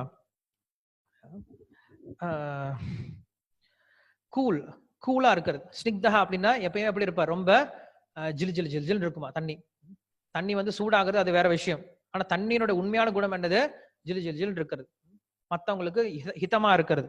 அப்புறம் மதுரையஹா, மதுரையஹா அப்படின்னா ரொம்ப சுவையோட இருக்கிறது தண்ணி. அதுக்கப்புறம் தீர்த்த பூஹு, தீர்த்த பூஹு அப்படின்னா தீர்த்தமா இருக்கிறது. தீர்த்தம்னா என்னது, தூய்மைப்படுத்துறது அப்படின்னு சொல்லி சொன்னோம். இப்போ ஒன்னா பார்க்கலாம். என்ன சொல்றாரு, எப்படி தண்ணி எல்லாத்தையும் தூய்மைப்படுத்துமோ அந்த மாதிரி பக்தன் என்ன பண்றானா, எல்லாரையும் தூய்மைப்படுத்துறாரா. பக்தனுடைய ஒரு முக்கியமான குணம் என்ன அப்படின்னா, தான் தூய்மையா இருக்கிறத விட அவர் என்ன பண்றாரு, மற்ற எல்லாரையும் தூய்மைப்படுத்த ஆரம்பிக்கிறார். அதுதான் பக்தனுக்கு உண்டான மிக முக்கியமான குணம். யோகிகளுக்கும் பக்தர்களுக்கு என்ன வித்தியாசம் அப்படின்னா, யோகிகளோ கர்ம யோகிகளோ ஞான யோகிகளோ அவங்க தன்னை மட்டும் தான் பார்த்துப்பாங்க. ஆனா பக்தர் என்ன பண்றாரு, சமுதாயத்தில் எல்லாரையும் தூய்மைப்படுத்தணும்னு நினைக்கிறார். சோ அந்த ஒரு குணம் தண்ணியில இருந்து நான் கத்துக்கிட்டேன் அப்படின்னு சொல்லி சொல்றாரு. அதுக்கப்புறம் என்ன சொல்றாரு, அந்த தண்ணி எப்படி இருக்கா, சுவையோடு இருக்குமா. சோ ஒரு பக்தன் எப்படி இருக்கணும், சுவையா இருக்கணுமா. சுவையா இருக்கணும், கடிச்சு பார்த்தா சுவையா இருப்பார், அது மாதிரி கிடையாது. எப்பயும் ஒரு ரசம் நிறைஞ்சவரா இருக்கணும் அப்படின்னா ரொம்ப ஜாலி டைப்பா இருக்கணுமா, ரொம்ப உருன்னு இருக்கக்கூடாது. அவர்கிட்ட பேசிட்டு வந்தோம்னா கொஞ்சம் சந்தோஷம் கிடைக்கணும். உண்மையில கிருஷ்ணர் சொல்றாரு பகவத்கீதையில, ரசோகம் அப்சு கவுந்தேய அப்படின்னு சொல்லி சொல்றாரு, ஒரு தண்ணியினுடைய சுவை நான் தான் அப்படின்னு சொல்லி சொல்றாரு. நமக்கு தாகம் வரும்போது என்னதான் நம்மளுடைய லிக்விட்ஸ் என்னதான் ஜூஸ் இருந்தாலும் தண்ணி ஒண்ணு குடிச்சா மட்டும் தாகம் என்ன ஆகும், அடங்கும். அதே போல இந்த உலகத்துல நம்ம எவ்வளவுதான் பொருட்கள் இருந்தாலும் அந்த பக்தருடைய சங்கத்தினால வரக்கூடிய அந்த சந்தோஷம் மட்டும்தான் இந்த ஆத்மாவை திருப்திப்படுத்துமே தவிர வேற எந்த வித சந்தோஷமும் இந்த ஆத்மாவை திருப்திப்படுத்தாது. இந்த விஷயத்த நானு தண்ணி கிட்ட இருந்து தெரிஞ்சுக்கிட்டேன் அப்படின்னு சொல்லி சொல்றாரு. அதுக்கப்புறம் என்ன சொல்றாரு, அந்த தண்ணி என்ன பண்ணுதா, தொடர்ந்து நம்மளை தூய்மைப்படுத்திட்டே இருக்கான். ஒண்ணு தண்ணி வந்து சுத்தப்படுத்துறது, இன்னொன்னு தூய்மைப்படுத்து. ரெண்டு வித்தியாசம் இருக்கு. என்னது, இப்ப நம்ம பூவெல்லாம் கொண்டு சமர்ப்பணம் பண்றோம், பகவானுக்கு சமர்ப்பணம் பண்றோம். சமர்ப்பணம் பண்றோம், என்ன பண்றோம், தண்ணியில போட்டு முக்கிய எடுத்துட்டு போறோம் கிடையாது, புரோக்ஷனம் பண்றோம். எடுத்து தண்ணி இப்படி தெளிச்சு மந்திரம் சொல்லி கொடுத்துறோம், தூய்மைப்படுத்துறோம். அதே போல முதல்ல என்ன பண்றாரு பக்தர், ஒரு ஆத்மாவனுடைய பாவத்தை முதல்ல நீக்கிடுறார். அதுக்கப்புறம் என்ன பண்றாரு, அவனை தூய்மைப்படுத்திட்டே இருக்காராம். எப்பயும் தூய்மைப்படுத்திட்டே இருக்காரு. நம்ம நினைக்கக்கூடாது நம்மளுக்கு ஒரு முறை தூய்மை அடைஞ்சிட்டோம் அப்படின்னா நம்ம இனிமேல் தூய்மையாவே இருந்துருவோம் அப்படின்னு நினைச்சிடக்கூடாது. அதனாலதான் வந்து சைத்தன்ய மகாபிரபு சொல்றார், சேத்தோ தர்ப்பண மார்ஜனம் அப்படின்னு சொல்லி சொல்றாரு. சேத்தோ தர்ப்பண மார்ஜனம் ஏன் இங்க சொல்றார், ஏன் வந்து கண்ணாடி உதாரணத்தை கொடுக்கிறார்? ஏன்னா கண்ணாடியோட உதாரணம் என்னன்னா, ஒரு முறை கண்ணாடி தொடச்சிடுறோம், தூசு போயிடுச்சு, விட்டா என்ன ஆகும், கொஞ்ச நாள் போக போக போக மறுபடியும் தூசி படைய ஆரம்பிச்சிடும், மறுபடியும் தொடச்சிட்டே இருக்கணும். அதனாலதான் இந்த வழிமுறையானது நம்ம என்ன பண்ணணும், என்னைக்கும் செஞ்சுட்டே இருக்கணும். நான் செஞ்சுட்டேன் இல்ல, நான் தான் பக்தி செஞ்சுட்டேன், நான் தூய்மை அடைஞ்சிட்டேன் அப்படின்னு நம்ம சொல்லிடக்கூடாது. அந்த மாதிரி ஒரு சாதுக்களுடைய சங்கம் அப்படிங்கிறது எப்படி இருக்கணுமா, தொடர்ந்து இருக்கணுமா. ஏன்னா நம்ம இந்த உலகத்துல இருக்கும்போது தொடர்ந்து நம்மளுக்கு அசுத்தங்கள் உள்ள சேர்ந்துகிட்டே இருக்கு. நம்ம எந்த அளவுக்கு சாது சங்கத்திலேயே இருக்குமோ அந்த அளவுக்கு நம்ம இதயமானது எப்பயும் தூய்மையாவே இருக்கும் அப்படின்னு சொல்லி சொல்றாரு. அதனால்தான் நம்ம என்ன சொல்றோம், நாராயண அப்படின்னு சொல்லி சொல்றோம். நாராயண அப்படின்ற வார்த்தைக்கு அர்த்தம் என்னது, ஆப்போ நரசப்தானாம் அப்படின்ட்டு உபனிஷத் சொல்லுது. ஆப்பா தண்ணி அப்படிங்கிறதுக்கு நார சப்தம் அப்படின்னு சொல்லி சொல்றோம். யார் ஒருத்தர் தண்ணியில படுத்துட்டு இருக்காரோ, காரண உதகம் அப்படின்ற தண்ணியில படுத்துட்டு இருக்கோ அவர் பேர் நாராயணன். சோ அந்த நாராயணனுடைய தொடர்புனாலையும் அந்த நாராயண பராயணர்கள் சொல்லக்கூடிய பக்தருடைய தொடர்புனாலையும் ஒருத்தர் என்ன ஆகுறான், எப்பயுமே தூய்மையாவே இருக்கான் அப்படின்னு சொல்லிட்டு அந்த தண்ணியில இருந்து நான் தெரிஞ்சுக்கிட்டேன் அப்படின்னு சொல்லி சொல்றாரு. அதுக்கப்புறம் 5வது விஷயம் சொல்றார், நெருப்பு. நெருப்புல நான் என்ன தெரிஞ்சுக்கிட்டேன் அப்படின்னு சொல்லி சொல்லும் போது அவர் சொல்றாரு, ரொம்ப முக்கியமான ஸ்லோகம் இது. சர்வபக்ஷோபி யுக்தாத்மோ ந தத்தே மலம் அக்னிவத் சொல்றாரு. என்ன சொல்றாரு, அந்த நெருப்பானது என்ன பண்ணுமா, இது நல்லது இது கெட்டதுன்னு சொல்லி பார்க்காதான், எல்லாத்தையும் எரிச்சிடுமா. எரிச்சிட்டு தனக்கு எது போக்கியமோ, எது நான் வந்து அந்த நெருப்பை ஏத்துக்க முடியுமோ அதை மட்டும் ஏத்துக்குமா, மத்ததெல்லாம் தள்ளிடுமா, மத்த எல்லாத்தையும் சாம்பலா தள்ளிடுமா. அதே போல இந்த உலகத்துல நம்ம பழகும் பொழுது கண்டிப்பா எல்லார்கிட்ட என்ன இருக்கும், நல்ல குணமும் இருக்கும் கெட்ட குணமும் இருக்கும். எல்லாரும் தூய்மையானவர்கள் நம்ம எங்கேயும் பார்க்க முடியாது. தூய்மையான ஒரே ஒருத்தர் அந்த கோவிந்தன் மட்டும்தான், குறையொன்றும் இல்லாத கோவிந்தான் சொல்லி சொல்றோம். அவர்கிட்ட குறை இருக்கு, இவர்கிட்ட குறை இருக்கு, இவர்கிட்ட குறை இருக்கு, நம்ம ஒதுக்கிட்டே இருந்தோம்னா எல்லாத்தையும் ஒதுக்கிட்டே போக வேண்டியதுதான். அப்ப நம்மள பிடிக்காம போயிடும், ஏன்னா நம்ம கிட்ட நிறைய குறை இருக்கு. அப்படி அந்த நெருப்பு என்ன பண்ணுதா, எந்த ஒரு விஷயத்த போட்டாலும் தான் அதனால கலங்கப்படாம, அது முக்கியம், தானும் கலங்கப்படக்கூடாது. அதே போல அவங்களுடைய கலங்கத்தை எல்லாத்தையும் தூரம் தள்ளிட்டு அவங்க கிட்ட எதெல்லாம் போக்கியமான விஷயமா இருக்கோ, எதெல்லாம் ஏத்துக்கக்கூடிய விஷயமா இருக்கோ அது எல்லாத்தையும் பண்ணுதா அந்த நெருப்பு ஏத்துக்குது அப்படின்னு சொல்லி சொல்றாரு. சோ இப்படி ஒரு சாது இருக்கணும் அப்படின்னு சொல்லி சொல்றாரு. அதுக்கப்புறம் என்ன சொல்றாரு, ஒரு குரு நெருப்பு மாதிரி இருப்பாராம். என்ன அர்த்தம், குரு நெருப்பு மாதிரி இருப்பான்னு என்ன அர்த்தம், நெருப்புக்கு அக்னின்னு சொல்லி சொல்றோம். அக்னின்னு ஏன் அந்த பேர் வந்துச்சு, அக்ரே நயதி இதி இதி அக்னிஹி அப்படின்னு சொல்லி சொல்றோம். அக்ரே நயதி முன்னாடி எடுத்துட்டு போறதுக்கு பேர் அக்னி அப்படின்னு சொல்றோம். சோ அக்னியோட வேலை என்ன அப்படின்னா, நம்ம எதெல்லாம் வந்து அந்த அக்னியில சமர்ப்பணம் பண்றோமோ அது எல்லாத்தையும் கொண்டு போய் தேவர்கள் கிட்ட கொண்டு போய் சேர்க்குமா. அது எதுவும் தானே எடுத்துக்காது, தான் எதுவும் சாப்பிடாது, எல்லாத்தையும் கொண்டு போய் என்ன பண்ணும், கொண்டு போய் தேவர்கள் கிட்ட சேர்த்துருமா. தான் ஒரு மதிப்பை ஏத்துக்குது, அக்னி அப்படின்ற ஒரு மதிப்பு வச்சு என்ன பண்றாங்க, அந்த அக்னிக்கு எல்லாம் சமர்ப்பணம் பண்றாங்க, அக்னிக்கு ஒரு மதிப்பு கொடுத்து சமர்ப்பணம் பண்றாங்க. நம்ம வேற எதுலயும் கொட்டுறது கிடையாது இல்லையா, தண்ணியில போய் கொட்டுறது கிடையாது, இல்ல காத்துல வந்து கலந்து விடுறது கிடையாது, எல்லாம் அக்னியில போய் கொட்டுறோம் ஒரு மதிப்பு கொடுத்து. அந்த மதிப்பை ஏத்துக்கிட்டு அந்த கொடுத்த விஷயத்தை கொண்டு போய் அந்த தேவர்களுக்கு சமர்ப்பணம் பண்ணுது. அதே போல ஒரு குரு என்ன பண்றாரு, உண்மையில அந்த குருவுக்கு மதிப்பு மரியாதை தேவை கிடையாது. ஏன்னா குரு மதிப்பு மரியாதை எதிர்பார்க்கறது கிடையாது. ஆனா நம்ம என்ன பண்றோம், குருவை மதிச்சு குருவுக்கு பூஜை எல்லாம் பண்றோம். எந்த குரு ஏத்துக்க முடியும் பூஜையை, கொஞ்சம் யோசிச்சு பாருங்க. யாராவது ஒருத்தர் உட்காந்துட்டு நம்ம உட்காந்து பூஜை பண்றோம், உட்காந்துட்டு எனக்கு பூஜை பண்ணுங்க அப்படின்னு யார் சொல்ல முடியும், யார் சொல்லுவாங்க தெரியுமா, ஹிரண்யாக்ஷன் சொன்னான், ஹிரண்யகசிபு சொன்னான் எனக்கு பூஜை பண்றா அப்படின்னு சொல்லி சொன்னான். அப்படி பூஜை பண்ணக்கூடிய விஷயத்தை என்ன பண்றாரு, குரு ஏத்துக்கிறாரு. குரு பூஜை ஏத்துக்கிறாரு அப்படின்னா அது வந்து உண்மையாலுமே பாக்குறதுக்கு, வெளியில இருந்து பாக்குறதுக்கு அசுர குணம் தான். என்ன வழிபாடு பண்ணுங்கன்னு சொல்லி சொல்றது ஒரு அசுர குணம் தான். ஆனா என்ன பண்றாரு, ஒரு பக்தனுடைய ஒரு சிஷ்யனுடைய நலனுக்காக அப்பேற்பட்ட ஒரு விஷயத்தை என்ன பண்றாரு குரு ஏத்துக்கிறார். உண்மையில அது அசுர சுபாவம் தான். ஆனா என்ன பண்றாரு குரு கருணையோட அதை ஏத்துக்கிறார். எதுக்காக ஏத்துக்கிறாரு? தனக்கா கிடையாது, அக்னி மாதிரி ஏத்துக்கிறாராம். அக்னி என்ன பண்ணுது, அந்த அக்னி கூட எதெல்லாம் போடுறாரோ அந்த அக்னி எல்லாத்தையும் ஏத்துக்குது. ஏத்துட்டு கொண்டு போய் தேவர்கள் கிட்ட கொடுக்குது. அதே போல குரு என்ன பண்றாரு, தனக்கு எதெல்லாம் சமர்ப்பணம் பண்றாங்களோ, சிஷ்யர்கள் தனக்கு எதெல்லாம் சமர்ப்பணம் பண்றாங்களோ, பூஜையாக இருந்தாலும் சரி, நமஸ்காரமா இருந்தாலும் சரி, இல்ல எந்த தானமா இருந்தாலும் சரி, எல்லாத்தையும் என்ன பண்றாரு கொண்டு போயிட்டு பகவானுடைய சேவையில ஈடுபடுத்துறாரு. அப்படி என்ன பண்றாரு குரு ஒரு தேங்க்லெஸ் டாஸ்க் பண்ணிட்டு இருக்காரு. இல்ல குருக்கு அது பிடிக்காது. எந்த ஒரு தூய பக்தருக்கு பிடிக்கும் ஒரு ஒரு ஒரு பூஜை பண்ணனா? ஒரு சாதாரண பக்தர்கிட்டயே அவர் காலில் போய் விழுந்தா, சேச்சா என் கால விழாதீங்க, பகவானோட கால விழுங்கன்னு சொல்லுவோம். ஏன்னா அவ்வளவு ஒரு அகங்காரமா, என் கால விழுவு, என் கால தொடுன்னு சொல்றது நம்ம கிட்ட அவ்வளவு ஒரு புண்ணியமா இருக்கு நம்ம கிட்ட. யார் சொல்ல முடியும்? யாரும் சொல்ல முடியாது. அது அசுர சுபாவம் வைப்பெறும். சாதாரண ஒரு பக்தனே கூச்சப்படுறான். அப்படி இருக்கும்போது குரு எப்படி ஏத்துப்பாரு? குரு இருக்கிறதே எப்படி இருக்காரு? ஒவ்வொரு சாதுக்களும் இருக்கிறதுலே ரொம்ப பணிவான குணத்தை இருக்கவங்க. நான் எனக்கு தகுதியே இல்லைன்னு சொல்லி சொல்லக்கூடியவங்க. ஆனா அப்படிப்பட்டவங்க என்ன பண்றாங்க, நீங்க வியாச பூஜையில பார்த்திருக்கலாம். வியாச பூஜை எல்லா குருக்கும் வியாச பூஜை நடக்கும்போது உண்மையில அது அவங்களுக்கு தர்ம சங்கடமான ஒரு சூழ்நிலை. வியாசாசனத்துல உட்காரணும், எல்லா சிஷ்யர்களும் பாத பூஜை பண்ணுவாங்க, பூ சமர்ப்பணம் பண்ணுவாங்க, ஆரத்தி காட்டுறாங்க, குரு கம்முன்னு உட்காந்துட்டு இருக்காரு. அவருக்கு தெரியும் இதெல்லாம் எனக்கு வேண்டாம் அப்படின்ட்டு. ஆனா என்ன நினைக்கிறாரு, இத அவங்க செஞ்சா நல்லது. குரு அப்படி நினைக்கணும், எனக்கு இது வேண்டாம், நான் இது தகுதி இல்லைன்னு குரு நினைக்கிறாரு. அது குருனுடைய குணம். ஆனா சிஷ்யன் என்ன நினைக்கணும், இதை நான் பண்ணணும், இதை பண்ணாதான் எனக்கு பகவானுடைய அருள் கிடைக்கணும், அவன் பண்றான். இது ஒரு சிஷ்யன் நினைக்கக்கூடிய குணமா இருக்கணும். குரு என்ன நினைக்கிறாரு, சரி சிஷ்யன் பண்ணட்டும், இது ஏன் பண்ணட்டும், ஏன்னா அதுதான் இவனுக்கு, இந்த விஷயத்த நான் எடுத்துக்க போறது கிடையாது, இந்த விஷயத்த நான் பகவானுக்கு கொடுக்க போறேன் அப்படின்ற நிலைமையில அந்த குரு இருந்தார் அப்படின்னா நம்மளுக்கு தப்பிச்சு முடியும்.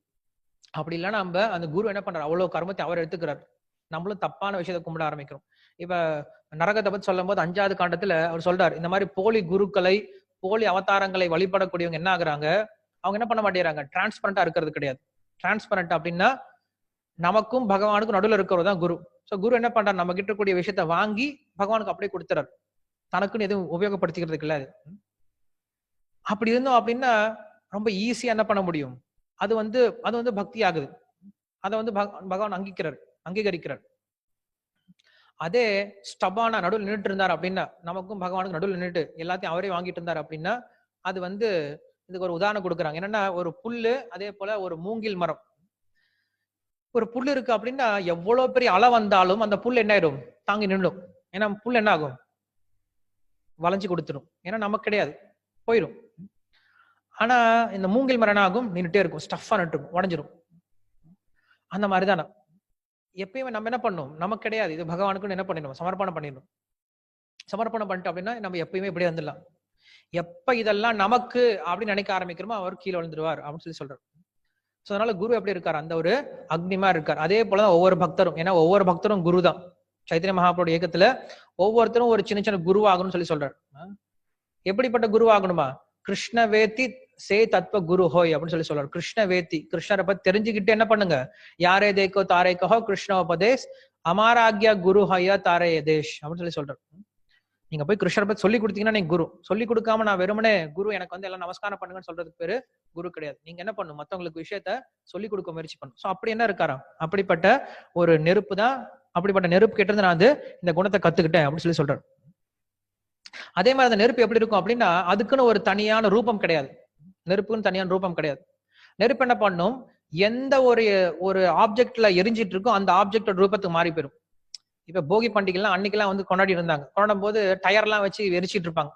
டயர் எரிக்கும் போது என்ன பண்ணுவாங்க, டயர் ஃபுல்லா எரிஞ்சிட்டு இருக்கும், அந்த டயர் ஓட்டிட்டு போவாங்க பசங்க. ஓட்டிட்டு போது நெருப்பு எப்படி இருக்கும், ரவுண்டா எரியும். அதே போல ஒரு மரத்துல நெருப்பு பிடிச்சி எரியுது. நெருப்பு பிடிச்சி எரியுமே பார்த்தா எப்படி இருக்கும், மரமே நெருப்போடைய ஷேப் பார்த்தோன்னா ஒரு மரம் மாதிரி இருக்கும். சோ நெருப்பு கலர் இருக்கா, நெருப்புக்கு ஒரு ஷேப் இருக்கு அப்படின்னு, நெருப்புக்கு ஷேப் கிடையாது. எதனோட சேர்ந்து இருக்கும் அதனோட என்ன ஆகிருமா, அந்த ஒரு வடிவத்தை எடுத்துக்கும். உண்மையிலுமே நெருப்புக்கு ஷேப் கிடையாது. அதே போல நம்ம என்ன பண்றோம், ஒவ்வொரு உடல்ல போகும்போது ஒவ்வொரு ஷேப் எடுத்துக்கிறோம். ஒவ்வொரு உலகம் போகும்போது நான் மனிதன், நான் நாய், நான் குரங்கு, நான் இது, நான் அது அப்படின்னு என்ன பண்றான், ஒவ்வொருத்தரும் ஒரு ஷேப் எடுத்துக்கிறான். இப்ப நாய் நினைக்குது நான் நாய் அப்படின்னு நினைக்குது. அப்படி நினைச்சாதான் என்ன பண்ணுது? வல்லு வல்லுன்னு குறைக்குது. இதே அந்த நாய் நான் நாய் இல்லைன்னு புரிஞ்சுக்கிட்டு அப்படின்னு என்ன பண்ணும்? குறைக்காது, நிறுத்திடும் இல்லையா? ஆனா நாய் புரிஞ்சுக்கணும், நான் நாய் இல்லைன்றதை புரிஞ்சுக்கணும். புரிஞ்சுட்டு என்ன பண்ணும்? குறைக்காது, நிறுத்திடும். இதே விஷயம் நம்மளும் பண்ணிட்டு இருக்கோம். என்ன பண்றோம்? நான் மனிதன் நினைச்சிட்டு இருக்கோம். அப்படி நினைச்சதால என்ன பண்றோம்? நான் மனிதனுக்கு உண்டான காரியங்கள்லாம் பண்ணிட்டு இருக்கோம். உண்மையில் நான் மனிதனே கிடையாது, நான் ஆத்மா அப்படின்ற விஷயத்தை புரிஞ்சுக்கிட்டோம் அப்படின்னா நம்ம மனிதனுக்கு உண்டான காரியத்தை பண்ணவே மாட்டோம். பற்றிட்டு போய் தானா வந்துடும். அந்த ரிஷி அப்படிதான் சொல்றாரு, அந்த அவதூதர் அப்படிதான் சொல்றாரு. உண்மையில நமக்கும் இந்த உடம்புக்கு ஒரு சம்பந்தம் கிடையாது. இந்த உடம்புல போகும்போது இன்னைக்கு ஒரு மிருகத்துல இருக்கும்போது இன்னைக்கு திடீர்னு நம்மளுக்கு ஒரு புதிய இயற்கை வந்துருச்சு. நாளைக்கு வேற ஒரு உடம்புக்கு போகும்போது அந்த உடம்போட சேர்ந்து அமைஞ்சிடும், அங்க ஒரு இயற்கையில ஆரம்பிச்சிருவோம். அதான் வந்து கிருஷ்ணர் சொல்வார் பகவத்கீதையில, ஆச்சரியவத் பஷ்யதி கஷ்டிதேனம் ஆச்சரியவத் வததி ததைவ சான்வியஹ ஆச்சரியவத் அன்ன ஷண்ம ஸ்ருணோதி ஸ்ருத்வா பியேனம் வேதன கஷ்டித் அப்படின்னு சொல்லி சொல்வார். இந்த ஆத்மா எப்படி இருக்குன்னா அவ்வளவு ஆச்சரியமான விஷயம். சின்ன ஆத்மா தான். ஒரு எறும்புக்குள்ளார இருக்கும் போது அந்த சின்ன ஆத்மா என்ன பண்ணுது? நான் தான் எறும்பு அப்படின்னு நினைச்சிட்டு யாராவது ஒருத்தன் பக்கத்துல அதனால போய் கடிச்சிருது, கறக்குன்னு கடிச்சு வச்சிருது. என்னையா தொல்லை பண்ண வர அப்படின்னு சொல்லிட்டு நறுக்குன்னு கடிச்சிருது. அந்த எறும்பு நான் தான் நினைச்சிட்டு இருக்கான். அதே சின்ன ஆத்மா பெரிய யானைக்குள்ள போகும்போது நான் தான் யானை, என் முன்னாடி யார் வரக்கூடாதுன்னு மரங்களை அடிச்சு தள்ளிட்டு போதான். யானை இந்த எறும்பு என்ன ஆகுது? உண்மையில அந்த ஆத்மா எறும்பும் கிடையாது, யானையோட சைஸும் கிடையாது. ஆனா என்ன பண்ணுதான்? ஆத்மா எப்படிப்பட்ட உடல்ல வாழும் போதும் அதுக்கு தகுந்த மாதிரி மாறிக்குதான். சோ உண்மையில நம்ம இது எதுவுமே கிடையாது. நம்ம என்ன பண்ணும்? இந்த அடையாளங்களை, இந்த பொய் அடையாளங்களை விட்டுட்டு நம்மளுடைய உண்மையான அடையாளத்துக்கு வரணும் அப்படிங்கிற விஷயத்த நான் இதுல தெரிஞ்சுக்கிட்டேன் அப்படின்னு சொல்லி சொல்றேன். அதுக்கப்புறம் என்ன சொல்றாரு? சந்திரன் கிட்ட என்ன கத்துக்கிட்டேன் அப்படின்னு சொல்லி சொல்றேன். பொதுவா நம்ம சந்திரனை பார்த்தோம் அப்படின்னா வளர பிறல வளர ஆரம்பிக்கும், தேய் பிறல தேய ஆரம்பிக்கும், மறுபடியும் வளரும், மறுபடியும் தேயும். அமாவாசைக்கு பார்த்தா சந்திரன் இறந்து போயிட்டான். பௌர்ணமி அன்னைக்கு பார்த்தா சந்திரன் முழு சந்திரன் ஜகதகதகன் வர்றாரு, ஜிலு ஜிலுன்னு இருக்கார். அப்படின்னு என்ன அர்த்தம்? ஒரு வருஷத்துக்கு சந்திரன் 12 முறை பிறக்கிறார், 12 வரை இறக்குறார். அப்படியா? கிடையாது. சந்திரனுக்கு பிறப்பு இறப்பு அப்படிங்கிறது கிடையாது. சந்திரனுக்கு வளர்ச்சியோ இல்ல குறைவோ அப்படிங்கிறது கிடையாது. நம்முடைய கண்ணுக்கு அது எப்படி தெரியுது? வளர்ச்சியாகவும் குறைவாகவும் தெரியுது. அதே போல இந்த ஆத்மாவுக்கும் என்னைக்கும் வளர்ச்சி குறைவு அப்படிங்கிறது கிடையாது. இவர் வந்து வயதான ஆத்மா, இவர் வந்து இளம் ஆத்மா அப்படின்னு யாரும் கிடையாதான். எல்லா ஆத்மாவும் ஒரே மாதிரி குணமுடையதுதான். ஆத்மாவுக்கு வளர்ச்சியும் கிடையாது, ஆத்மாவுக்கு இறப்பும் கிடையாது. நஜாயதே மிரியதேவா கதாச்சித் நாயம் பூத்வா பவிதாவான பூயா அஜஹ நித்யஹ சாஸ்வத ய புராணோ ந ஹன்யதே ஹன்யமானே ஷரீரே. கிருஷ்ணர் சொல்றார் பகவத்கீதையில, இந்த ஆத்மாவானது என்னைக்கும் பிறக்கிறதும் கிடையாது, இறக்குறதும் கிடையாது, மாற்றம் அடைகிறதும் கிடையாது. அதனால இவர் பெரியவர், இவர் சின்னவர், இவர் வந்து வளர்ந்தவர், இவர் வளராதவர், இவர் குட்டை, இவர் நெட்டை, இவர் கருப்பு, இவர் வெள்ளை, இந்த மாதிரி பேதங்கள் எல்லாம் போயிருமா. ஆத்மாக்கு இந்த பேதங்களும் கிடையாது. சோ இது நான் என்ன பண்றேன்? சந்திரன் கிட்ட இருந்து தெரிஞ்சுக்கிட்டேன் அப்படின்னு சொல்லி சொல்றேன். அதுக்கப்புறம் என்ன சொல்றாரு? சூரியன் பத்தி சொல்றாரு. சூரியன் கிட்ட இருந்து என்ன கத்துக்கிட்டேன் அப்படின்னு சொல்லி சொல்றாரு. சூரியன் கிட்ட என்ன கத்துட்டாரு அப்படின்னா, சூரியன் என்ன பண்ணுதா? நம்ம கிட்ட எல்லா திட்டு வாங்கிக்குது. குறிப்பா வந்து இந்தியால, குறிப்பா நம்ம வந்து மதுரை கூட சொல்லலாம். மதுரையில வந்து 3 சீசன் தான் இருக்கு. ஹாட்டர், ஹாட்டஸ்ட் 3 சீசன் தான் இருக்கு இல்லையா? அதனால எல்லாம் திட்டிப்பாங்க. இப்படி இருக்க சூரியன் இப்படி போட்டு தக தக தகன்னு எரியறாரு, சே கொஞ்சம் கம்மியா எரிஞ்சா என்னவா அப்படின்னு சொல்லி திட்டிப்போம், திட்டு வாங்கிப்பாரு. அதே சமயத்துல என்ன பண்றாரு? போய் கடல்ல இருந்து தண்ணி எல்லாம் எடுத்து அதை மேகமா மாத்துறாரு, மழை பொழிய வைக்கிறாரு, மழை பொழிஞ்சு மக்களுக்கு உதவியும் பண்ணிட்டு இருக்காரு. சோ இந்த மாதிரி சாதுக்கள் என்ன பண்றாங்களா? திட்டு வாங்கிக்கிறாங்க, அவங்க நல்லதும் பண்றாங்களா? அப்படிதான் இருக்காங்களா சாதுக்கள்? ஏன்னா அவங்க பிரச்சாரம் பண்றாங்க அப்படின்னா யாரும் பிடிக்க போறது கிடையாது, யாருக்கும் பிடிக்காது. திட்டுவாங்க, சாதுக்கள் திட்டுவாங்க, கண்டிப்பா திட்டு வரும். திட்டல அப்படின்னா அந்த சாது திட்டுவாங்கல அப்படின்னா அவன் இன்னும் பிரச்சாரமே பண்ணல ஆரம்பிக்கலாம்னு அர்த்தம். உண்மையில ஸ்ரீல பிரபுபாத் தான் சொன்னார், நான் பிரச்சாரம் பண்றதுனால சமுதாயத்துல இன்னும் வந்து தொந்தரவு வரல அப்படின்னா நம்ம இன்னும் பிரச்சாரம் பண்ணவே இல்லைன்னு அர்த்தம். எப்ப பிரச்சாரம் பண்ணும்போது ஏன் இவங்க இப்படி பேசுறாங்க அப்படின்னு சொல்லி வந்தா இப்பதான் உனக்கு உரைக்க ஆரம்பிக்குது. ஏன்னா மருந்து சாப்பிட்டா என்ன இருக்கணும்? அங்க ஏதாவது எஃபெக்ட் இருக்கணும். எஃபெக்டே இல்லாம அப்படியே கம்மன் இருந்தான்னா மருந்து சாப்பிட்டது ஒர்க் ஆகலன்னு அர்த்தம். அங்க என்ன பண்றாரு? மக்களுக்கு சாதுக்கள் பிரச்சாரம் பண்ணும்போது கண்டிப்பா ஏதாவது பிரச்சனை வரும். அந்த பிரச்சனை அவர் பொருட்படுத்துறது கிடையாது. என்ன பண்றாரு? அவர் பாட்டும் அவருடைய சேவையை தொடர்ந்து செஞ்சுட்டே இருக்காரு. அந்த மாதிரி என்ன பண்றேன்? சூரியன் கிட்ட இருந்து கத்துக்கிறேன் அப்படின்னு சொல்லி சொல்றாரு. அதே போல அந்த சூரியன் எப்படி இருக்காரு அப்படின்னா, இங்க வாங்கின விஷயத்த தனக்காக எதுவும் வச்சுக்காம எல்லாத்தையும் அப்படியே கொடுத்துறாரு. மலை மேகத்தை உற்பத்தி பண்றார், சமுத்திரத்தை தண்ணி எடுக்கிறார், தூய்மைப்படுத்துறார், அப்படியே திருப்பி கொடுத்துறார். அதே போல சாது என்ன பண்றாரு அப்படின்னா, நிறைய பேர்கிட்ட தானம் வாங்குறாரு. வாங்கின தானம் தனக்காக எதையும் வச்சுக்கிறது கிடையாது, அப்படியே திருப்பி கொடுத்துறாரு. ஸ்ரீல பிரபுபாத் தான் செஞ்சார். ஸ்ரீல பிரபுபாத் சொன்னார், ஒரு முறை அவர் உட்காந்துட்டு இருக்காரு, கமிஷனர் வர்றார், ஃபாரின்ல அமெரிக்கால எங்கேயோ கமிஷனர் வர்றார். நிறைய பணம் வச்சிருக்காங்க, புக் டிஸ்ட்ரிபியூஷன் போயிட்டு இவ்வளவு பணம், நிறைய கத்தா பணம் வச்சிருக்காரு. ஸோ கமிஷனர் வரான்னு சொல்லி சொன்ன உடனே பொதுவா மக்கள் என்ன பண்ணுவாங்க, இருந்த பணத்தெல்லாம் உள்ள எடுத்து அடுக்கி வச்சிருவாங்க, பயம் எங்களா தூக்கிட்டு போயிடுவானான்ட்டு. ஸ்ரீல பிரபுபாத் ஒரு பயம் கிடையாது, அவர் பணத்தை மேல கை வச்சுட்டு இப்படி காட்டிட்டு இருந்தார். கமிஷனர் வர வந்து பாக்குறாரு, டேங்க அப்பா சாது கிட்ட இவ்வளவு பணம் இருக்கு அப்படின்னு சொல்லிட்டு அவரை மலைச்சு போய் உட்கார்றார்.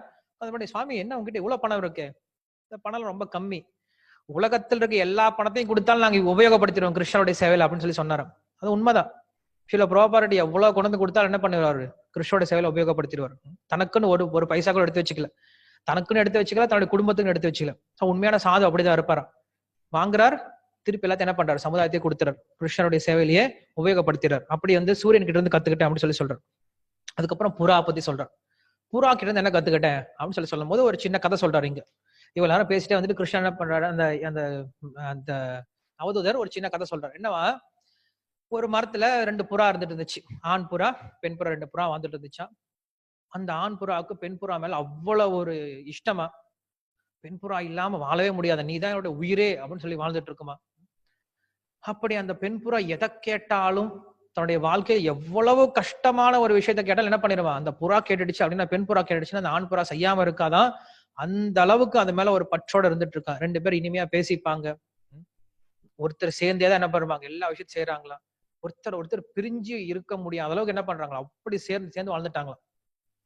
சேர்ந்து வாழ்ந்துட்டு இருக்கும் போது அவங்களுக்கு நிறைய குழந்தைகள் எல்லாம் பிறக்க ஆரம்பிக்குது, முட்டை எல்லாம் பொறிக்க ஆரம்பிச்சது. அதுக்கப்புறம் அதுல இருந்து நிறைய சின்ன சின்ன புறாக்கள்லாம் வர ஆரம்பிச்சது. அந்த சின்ன சின்ன புறாக்கு சின்ன சின்ன இறகெல்லாம் வர ஆரம்பிக்குதான். இந்த சின்ன சின்ன புறாக்கள் வந்து ரொம்ப சின்ன சின்ன குரலால கீ கீ கீன்னு பேச கத்த, எனக்கு புறா எப்படி கத்துன்னு தெரியல, பட் கத்த ஆரம்பிச்சுதான். இதெல்லாம் கேட்கும் போது அவங்க அப்பா அம்மா அந்த ரெண்டு புறாக்கும் அவ்வளவு சந்தோஷமா இருந்துச்சான். குழல் இல்லது யாழ் இல்லது என்பவர் மக்கள் தம் மழலை சொல் கேளாதவர்னு சொல்லி சொல்றாரு இல்லையா. ஆஹா, குழல் எவ்வளவு அழகா இருக்குடா, இந்த வீணை எவ்வளவு அழகா இருக்குடா கேட்கறதுக்கு அப்படின்றவெல்லாம் இன்னும் வந்து குழந்தையோட சத்தமே கேட்காதவன் தான் அப்படி சொல்லுவானா. அப்படி குழந்தையோட சத்தம் வந்து அவ்வளவு இனிமையான சத்தமா இருக்குமா பெற்றோர்களுக்கு, மத்தவங்களுக்கு டிஸ்டர்பன்ஸா இருக்கும். அது நம்மளுக்கே தெரியும் இல்லையா. ஒரு பஸ்ல போகும்போதோ, குறிப்பா பிளைட்ல போகும்போதோ, இல்ல ட்ரெயின்ல போகும்போதோ, ஏதாவது குழந்தை பக்கத்துல கிடைச்சிருச்சு அப்படின்னா போச்சா நீங்க தூங்குன மாதிரிதான் இல்லையா, கியான் கியான் கியான் கத்திட்டே வரும். நமக்கு அது கேட்கறதுக்கு அவ்வளவு சந்தோஷமா இருக்கு. அதனால அங்க அப்பா அம்மா கேட்கும்போது எப்படி இருக்கும், அவங்க கத்தக்கூடிய விஷயம் எல்லாம், என்ன பேசுறான் பாரு, இப்படி பேசுறான் பாரு, அது பேசவே பேசாது. என்ன சொல்லுவாங்க, அது ஒரு வேதாந்த மாதிரி, எப்படி பேசுறான் பாரு, எப்படி பேசுறான் பாரு, ரெக்கார்ட் எல்லாம் பண்ணி அனுப்பிச்சு விடுவாங்க. அப்படி என்ன பண்றாங்க அவங்க அப்பா அம்மா, அந்த ஆண் புறாவும் பெண் புறாவும் அந்த குழந்தைகள் புறா மேல அவ்வளவு ஒரு பற்றோட என்ன பண்றாங்களா, வாழ்ந்துட்டு இருக்காங்க.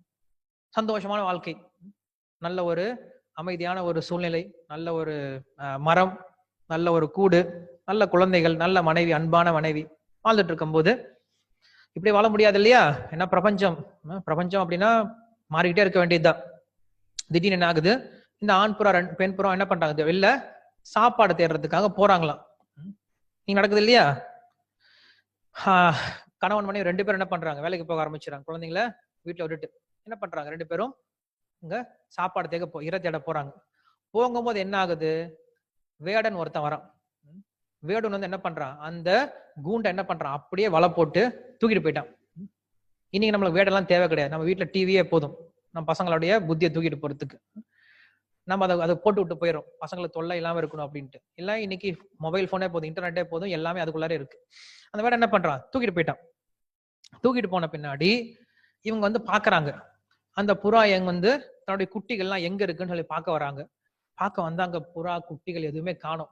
புறா குட்டிகள் காணோம்னு சொல்லி நினைச்ச உடனே அந்த பெண் புறா அடிச்சுட்டு அழுவுதான், ஐயோ என் குட்டிகள் போயிடுச்சே, என் குட்டிகள் எவ்வளவு இனிமையா பேசுமே, என் குட்டிகள் என்னை எப்ப பார்த்து என்ன அம்மா அம்மான்னு சொல்லி கூப்பிடுமே, அந்த குட்டிகள் எல்லாம் நான் எப்படி வாழ போறேன்னு தெரியலையே, என் வாழ்க்கையே வியர்த்தம் ஆயிடுச்சு, நான் இனிமேல் இருந்து என்ன பண்ண போறேன், நானும் அங்கேயே போயிடுறேன் அப்படின்ட்டு என்ன பண்ணுதா, பதட்டத்துல என்ன பண்றதுன்னு தெரியாம நேரா அந்த வேடவன் கிட்டேயே போயிட்டு அந்த சின்ன சின்ன குட்டி புறா மீட்கலான்னு சொல்லிட்டு அந்த வேடன் கிட்டே போயிடுச்சு. அந்த வேடன் கிட்ட மாட்டிக்கிச்சு, வேடன் கிட்ட மாட்டி உள்ளார மாட்டிக்கிடுச்சு. இப்ப இந்த ஆண் புறா பார்த்துட்டு இருக்கு. இந்த ஆண் புறா என்ன பண்றது, அந்த குட்டி மாட்டிக்கிச்சு, பெண் புறாவும் மாட்டிக்காத பாத்துடுச்சு. பார்த்துட்டு இந்த ஆண் புறாவது என்ன பண்ணிருக்கலாம், சரி அவ்வளவுதான் விதி, இனிமேல் ஒண்ணும் பண்ண முடியாது அப்படின்னு சொல்லி என்ன பண்ணிருக்கலாம், இதாவது தப்பிச்சு போயிருக்கலாம். ஆனா தப்பிச்சு போலையா.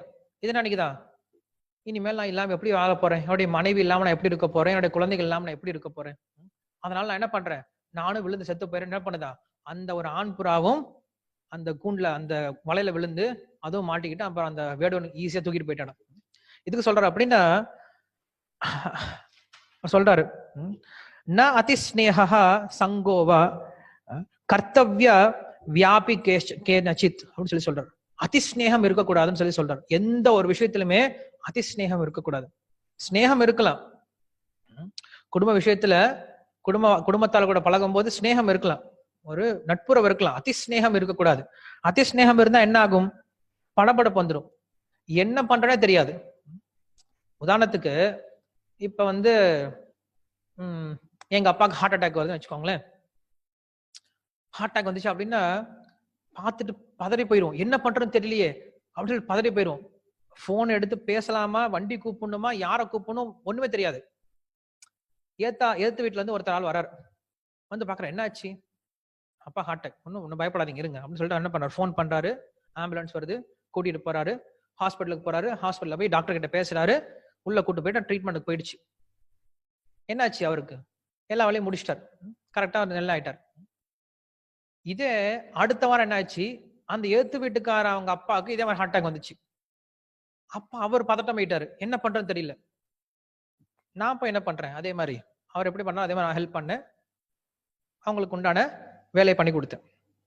அப்பதான் பேசிக்கிறோம், என்னாச்சு சார், உங்களுக்கும் பதட்டம் ஆகி போயிடுச்சு, எனக்கும் பதட்டம் ஆகி போயிடுச்சு, என்னாச்சு சார் அப்படின்னு சொல்லி கேட்கும்போது, எங்க அப்பாவுக்கு ஹார்ட் அட்டாக் வரும்போது அவர் வந்து பதட்டம் இல்லாம வேலை செஞ்சார். ஏன் காரணம் என்னது, அவங்க அப்பா கிடையாது, அவங்க அப்பா கிடையாதுன்னு தெரியும். ரெண்டாவது, அவர் இறந்தாலும் உயிரோடு இருந்தாலும் அவருக்கு ஒன்றும் பெரிய லாபமும் நஷ்டமும் கிடையாது. அப்படி அவருக்கு பற்றும் இல்லாம, அதே போல அதனால அவரால் ஒரு லாப நஷ்டமும் இல்லாம ஒரு சமயத்தில் இருக்கும்போது எப்படி இருக்காரு, அவர் பதட்டம் இல்லாம இருக்கார். இதை எப்ப என்னுடையது, இதனால எனக்கு நஷ்டம் வரும் அப்படின்னு நான் எப்ப யோசிக்க ஆரம்பிக்கிறேன், அப்பதான் பதட்டம் வர ஆரம்பிக்கும். அப்ப என்ன பண்ணும், இந்த உலகத்தில் இருக்கக்கூடிய விஷயங்கள் நம்ம பழகும் பொழுது, இது என்னுடையது கிடையாது, இதனால வரக்கூடிய லாப நஷ்டம் எனக்கு கிடையாது, இதை நான் புரிஞ்சுக்கணும். அகங்காரம் மமக்காரம் அப்படின்னு சொல்லி சொல்றோம். அகங்காரம்னா என்னது, நான் செய்யறேன், இது என்னுடைய செயல் கிடையாது. மமக்காரணம், நான் தான் இதை பண்ணும் கிடையாது.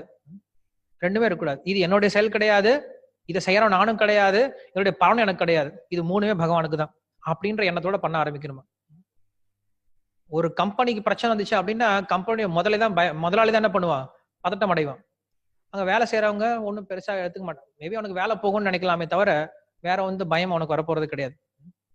அதே போல இந்த பிரபஞ்சத்தோடைய நான் செய்யக்கூடிய வேலையினுடைய முதலாளி யாரு, பகவான் தான். ஸோ பகவான் பார்த்து எனக்கு இந்த வேலையை கொடுத்திருக்கார், அவருக்காக இந்த வேலையை பண்றேன், இதோட லாப நஷ்டம் அவருக்கு தான் போய் சேருது, எனக்கு ஒன்றும் கிடையாது அப்படின்ற ஒரு எண்ணத்தோட பண்ணும் போது என்ன பண்ணுவானா, சந்தோஷம் பண்ண முடியுமா, எந்த ஒரு பதட்டம் எல்லாம் பண்ண முடியுமா. இங்க சொல்றாரு அதிஸ்நேகம் அப்படிங்கிறது இருக்கக்கூடாது, அதிக பற்று இருக்கக்கூடாது, அதிக உறவும் இருக்கக்கூடாது, ரொம்ப மிதமா வச்சுக்கணும்.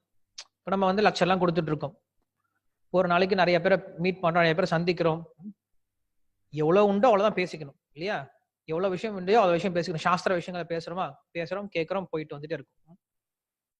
அதை விட்டுட்டு அவங்க கிட்ட நம்பர் வாங்கிக்கிறது, அதுக்கப்புறம் பேசுறது அவங்கள அப்ப இன்னும் நிறைய பேர் அதை பண்ணிட்டு இருக்காங்க. மக்கள் என்ன பண்றாங்க, தேவையில்லாம எல்லாருடைய டேட் ஆஃப் பர்த் தெரிஞ்சு வச்சுட்டு அவங்களுடைய பர்த்டே வந்து விஷஸ் அனுப்புறது, அவங்களுடைய கல்யாண நாளுக்கு விஷஸ் தேவையே இல்லை நம்மளுக்கு இதெல்லாம். நம்ம இந்த உலகத்தை வந்து இந்த வெள்ளம் பண்ண வரல.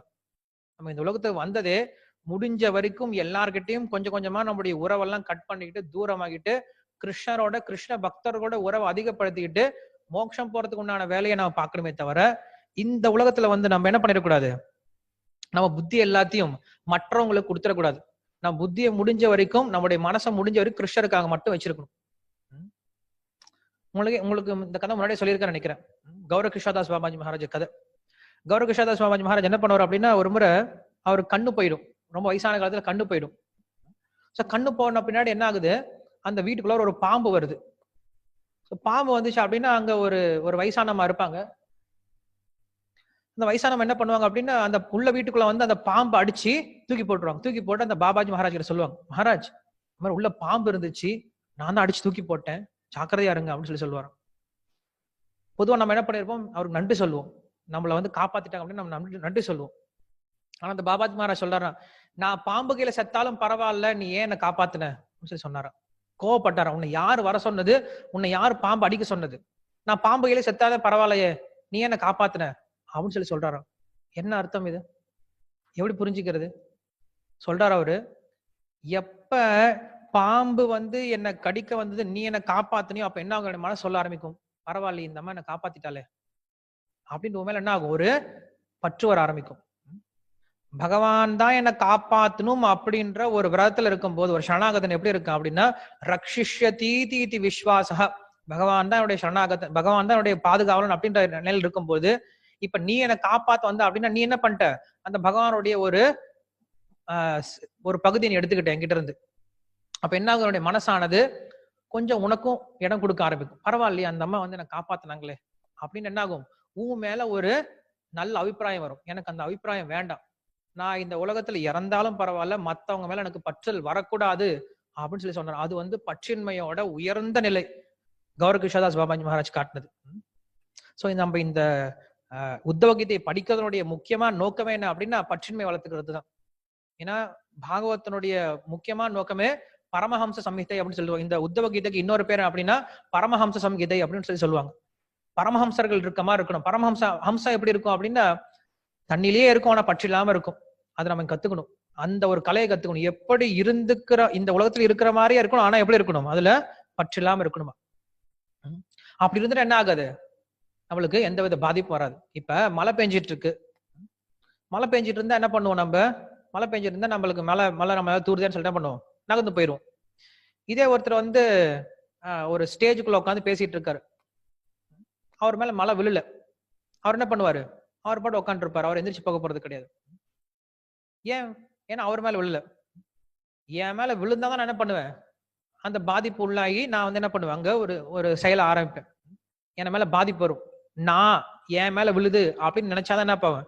அங்க ஒரு மாற்றம் ஏற்படுது. என் மேல நான் விழுவே இல்லையே அப்படின்னு நினைச்சா என்ன பண்ண மாட்டான்? நகரவே மாட்டான். அதே போல பக்தன் என்ன பண்றான்? முதல்ல என்ன புரிஞ்சுக்க, நான் தான் இந்த உடம்பே இல்லையே அப்படின்னு நினைக்கும் போது, அந்த உடம்புனால எந்த ஒரு பிரச்சனை என்ன பண்றது கிடையாது, பொருட்படுத்துறதே கிடையாது அப்படின்ட்டு இந்த புறா கிட்ட இருந்து நான் இந்த விஷயம் தெரிஞ்சுக்கிட்டேன் அப்படின்னு சொல்லி சொல்றாரு. அதுக்கப்புறம் என்ன சொல்றாரு? ஒரு மலைப்பாம்பு கிட்ட இருந்து என்ன கத்துக்கிட்டேன் அப்படின்னு சொல்லி சொல்லும் போது அவர் சொல்றாரு, அஜாகிர விருத்தி அப்படின்னு சொல்லி சொல்றாரு. மலைப்பாம்பு எப்படி இருக்கணுமா? அஜாகிர விருத்தி அப்படின்னு சொல்லி சொல்றாரு. பொதுவா மலைப்பாம்பு என்ன பண்ணும்? ஒரே இடத்துல படுத்துட்டே இருக்கும், அது எங்கேயும் நகரவே நகராது. அது வாயில ஏதாவது விழுந்தால் ஒழிய அது தன்னுடைய உணவுக்காக எங்கேயும் சுத்தி போகாதான், அப்படியே உட்காந்துட்டு இருக்குமா. சோ அந்த மாதிரி ஒரு சில பக்தர்கள் இருப்பாங்க. உதாரணத்துக்கு மாதவேந்திரபுரி, அவர் என்ன பண்ணாரு? அஜாகிர விருத்தி தான் எடுத்துக்கிட்டாரு. அவர் அப்படிப்பட்ட சன்னியாசி. ஒண்ணு மதுக்கர விருத்தின்னு இருக்கும், இன்னும் அஜாகிர விருத்தி. மதுக்கர விருத்தி அப்படின்னா பிக்ஷை எடுத்து சாப்பிடக்கூடிய சன்னியாசிகள். அஜாகிர விருத்தி அப்படின்னா தானா நம்ம கிட்ட என்ன வருதோ அதை சாப்பிடலாம்னு சொல்லி இருக்கிறது. அப்படிப்பட்ட ஒரு சன்னியாசி அவர். உங்களுக்கு தெரியும், கிருஷ்ணர் விருந்தாவனத்தில் இருக்கும்போது அவர் கொண்டு பால் கொடுக்கிறார். அதுக்கப்புறம் கோபாலன் மறைஞ்சு போயிட்டார் அப்படிங்கிற அந்த கதையில நம்ம கேள்விப்பட்டிருக்கோம். அது மனுக்கத விருத்தி அப்படின்னு சொல்லி சொல்றோம். என்ன சொல்றாரு? அந்த ஒரு மலைப்பாம்பு என்ன பண்ணும்? தனக்கு உணவு வந்தாதான் சாப்பிடுமா. அது எவ்வளவு கஷ்டமானாலும், எவ்வளவு பசியோடு இருந்தாலும், எத்தனை நாள் ஆனாலும் என்ன பண்ணாதா? உணவு தேடி போகாதான். தத்தேனு கம்பா சுசமீக்ஷமானம் புஞ்சான ஏவாத்ம கிருதம் விபாகம் ஹிருத்வாக் வபபீர் விததாம் நமஸ்தே ஜீவந்தி யோ முக்தி பதே தயாபக் அப்படின்ட்டு பாகவத்திலையும் சொல்றார். இந்த ஸ்லோகத்தை பிரபுபாத் அடிக்கடி சொல்வார். என்ன அர்த்தம் அப்படின்னா, தத்தேனு கம்பா சுசமீக்ஷமானம், யார் ஒருத்தர் இந்த உலகத்துல வரக்கூடிய எல்லா விதமான கஷ்டங்களையும் பொறுத்துக்கிட்டு, அவர் சொல்றாரு, ஹிருத் வாக் வபுஹி. ஹிருத் அப்படின்னா இதயம், வாக் அப்படின்னா வாக்கு, அப்புறம் வப்பூர் அப்படின்னா இந்த உடம்பு. இந்த மூணையும் வச்சு எனக்காக சேவையில ஈடுபடுறாங்களோ அப்படிப்பட்ட நபர்களுக்கு மோட்சம் அப்படிங்கிறது எழுதி கொடுக்கப்பட்ட சொத்து அப்படின்னு சொல்லி சொல்றாரு. சோ அப்படி ஒருத்தர் என்ன பண்ணுமா? இருக்க கத்துக்கணும் அப்படின்னு சொல்லி சொல்றாரு. உண்மையில நம்ம இந்த உலகத்துல யாருமே அப்படி இருக்கிறது கிடையாது. எல்லாரும் ஓடிக்கிட்டே இருக்கோம். எதுக்கு சொல்றோம்? ஒரு ஜான் வயிற்றுன்னு சொல்லி சொல்றோம். ஒரு ஜான் வயிற்றுக்கு நம்ம ஓடிக்கிட்டு இருக்கோம்னு சொல்லி சொல்றோம். உதாரண நிமித்தம் பகுவிருத்திய போஜனம் அப்படின்னு சொல்லி சொல்லுவாங்க. உதார நிமித்தம் எல்லாம் ஓடுறது எதுக்கு சார்? ஒரு ஜான் வயிற்றுக்கு சார் அப்படின்னு சொல்லி சொல்லுவோம். உண்மையில ஒரு ஜான் வயிறு கிடையாது. ஏன்னா ஒரு ஜான் வயிற்றுக்கு ஓடுறோம் அப்படின்னா நான் இவ்வளவு சம்பாதிக்கவே மாட்டோம். ஒரு நாளைக்கு நம்மளுக்கு எவ்வளவு தேவை? ஒரு 500 ரூபாய் தேவை, ஒரு 1000 ரூபாய் தேவைன்னு வச்சுக்கோங்களேன். அந்த அளவுக்கு என்ன வேணுமோ அந்த அளவுக்கு சம்பாரிச்சு இருந்துருவோம். பட் உண்மையில் நம்ம சம்பாதிக்கிறது எல்லாமே ஒரு ஜான் வயிற்று கிடையாது.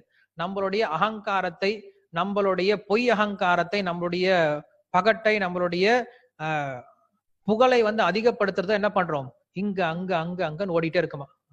அப்படி ஓடுறதை விட்டுட்டு ஒருத்தர் என்ன பண்ணுமா, பகவான் நம்மளை படைச்சார், அவர் நம்மளுக்கு என்ன கொடுத்திருக்காரோ அதோட நம்ம வந்து திருப்தியா வாழ்ந்துடலாம் அப்படின்னு சொல்லி வாழ ஆரம்பிச்சான் அப்படின்னா அது அப்படிப்பட்ட அது வந்து ஒரு சன்னியாச நிலை அப்படின்னு சொல்லி சொல்றாரு. இது வந்து சன்னியாசத்தை பத்தி பேசிட்டு இருக்காரு இங்க. சோ இந்த ஏன் இப்படி எல்லாம் பேசுறாங்க அப்படின்னு சொல்லி கேட்காதீங்க. ஏன்னா இந்த இந்த இந்த பகுதியை வந்து யாருக்குதான், குறிப்பா வந்து பற்றின்மை வளர்த்துக்கிறதுக்கு தான். இல்ல அப்படி வந்து அவர்கிட்ட இருக்கு அப்படின்னு என்ன பண்றாரு, அத முழுக்க முழுக்க பகவானுடைய சேவையில் ஈடுபடுத்தினார் அப்படின்னா அவருக்கு அந்த பற்றின்மை வரும். ஸ்ரீல பிரபுபாத் வந்து யூஸ் பண்ணார். ஸ்ரீல பிரபுபாத் கிட்ட ஒண்ணுமே இல்லாம இருந்துச்சு. என்ன பண்ணார், அதுக்கப்புறம் கிருஷ்ணர் எல்லாத்தையும் கொடுக்க ஆரம்பிச்சார். அவர் என்ன பண்ணார், எல்லாத்தையுமே கிருஷ்ணோட செயலை உபயோகப்படுத்த ஆரம்பிச்சார். சோ அதை வந்து நம்ம என்ன பண்றோம் இங்க உண்மையில என்ன சொல்ல போறோம் அப்படின்னா, ஒருத்தர் இங்க சொல்ல வந்த விஷயம் என்ன அப்படின்னா, நம்ம கிட்ட எல்லாமே கொடுத்திருக்காரு பகவான். அப்படி கொடுத்திருக்க பகவான் கிட்ட நம்ம போய் தேவையில்லாம இன்னும் ஜட விஷயத்துக்காக ஓடாம நம்மளுடைய நேரத்தை அதிகமா என்ன பண்ணும், ஆன்மீக விஷயத்துக்கு செலவு பண்ணுங்க அப்படின்னு சொல்ல வந்த விஷயம் தான் இது. நம்ம புரிஞ்சிக்க வேண்டிய விஷயம். சோ அதனால நம்ம இதுல இருந்து என்ன புரிஞ்சுக்கிறோம், நம்ம வெறுமனே நமக்கு எவ்வளவு தேவையோ அந்த அளவுக்கு மட்டும் எடுத்துக்கிட்டு மத்த நேரத்தை எல்லாம் என்ன பண்ணும், அதிகமா கிருஷ்ணருடைய ஆன்மீக விஷயங்கள்ல செலவு பண்ண முயற்சி பண்ணு தெரிஞ்சுக்கிறோம். அதுக்கப்புறம் என்ன சொல்றேன் அப்படின்னா, சமுத்திரத்தை பத்தி சொல்றேன். இந்த ஒரு விஷயத்தோட சொல்லி முடிச்சுக்கலாம். சமுத்திரம் எப்படி இருக்கும் அப்படின்னா, சமுத்திர காம ஹீனோவா நாராயண பரோமுனிஹி நோ சர்பதே ந சுஷ்யதே ஸ்ரத்தேர் இவ சாரகா.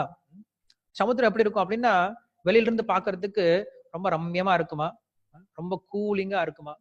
அதே சமயத்துல உள்ள போனீங்க அப்படின்னா ரொம்ப ஆழமா இருக்குமா, நிறைய விஷயங்கள் அதுல புதைஞ்சு இருக்குமா. அதே போல ஒரு பக்தன் எப்படி இருக்கா அப்படின்னா, வெளியில பாக்குறதுக்கு எப்பயுமே ரொம்ப சிரிச்ச முகத்தோட சந்தோஷமா இருக்கான, உருன்னு இருக்கிறது கிடையாது, எப்பயுமே கோபமா சிடுசிடுன்னு இருக்கிறது கிடையாது. யஸ்மான் நோ திஜதே லோகா லோகா நோ திஜதே சயஹ ஹர்ஷோ மர்ஷ பயோர் வேகேர் யோமத் பக்த சமயப்பிரியான் கிருஷ்ணர் பகவத்கீதை சொல்றார். அப்படின்னா யாரு ஒருத்தனை பார்த்தா நம்மளுக்கு பயம் இல்லையோ, இல்ல யாரு ஒருத்தனால நம்மளுக்கு யாரு ஒருத்தனுக்கு யாரை பார்த்தாலும் பயம் இல்லையோ அவன் தான் எனக்கு சிறந்த பக்தன் அப்படின்னு சொல்லி சொல்றாரு. ஒரு பக்தனை பார்த்தா நம்மளுக்கு பயம் வரக்கூடாது, அதே போல அந்த பக்தனுக்கும் யாரை பார்த்தாலும் பயம் வரக்கூடாது. அப்படிப்பட்டவன் என்ன பண்றான், எனக்கு பிரியமான பக்தன் அப்படின்னு சொல்லி சொல்றாரு. சோ அந்த மாதிரி அந்த சமுத்திரம் எப்படி இருக்கும், வெளியில இருந்து பார்க்கறது ரொம்ப அலை கூப்பிடுறமா இருக்கும், வாங்க என் பக்கத்துல வாங்கன்னு சொல்லி கூப்பிடுறமா இருக்கும், சமுத்திரம் மாதிரி. அதே அந்த சமுத்திரத்துக்குள்ளார போனா ஆழமா இருக்குமா. அதே போல ஒரு பக்தன் எப்படி இருக்கான், வெளில இருந்து பார்க்கும்போது சிரிச்ச முகத்தோட ஹரே கிருஷ்ணான்னு சொல்லி கூப்பிடுறான், வாங்க வாங்கன்னு சொல்லி கூப்பிடுறான். ஆனா அந்த பக்தனுக்குள்ளார அவ்வளவு குணங்கள் இருக்கும், அவ்வளவு ஞானம் புதிஞ்சிருக்குமா அந்த சமுத்திரத்தை போல் அப்படின்னு சொல்லி சொல்றாரு. இன்னொரு சமுத்திரத்தோட குணம் என்ன அப்படின்னா, அந்த சமுத்திரம் எப்படி இருக்கும், நிறைய வந்து அலைகள், நிறைய வந்து நதிகள்லாம் வந்து சமுத்திரத்தை வந்து இணையுமா. இணையும் போது சமுத்திரம் எப்படி இருக்கும், ஒரே மாதிரி இருக்கும்.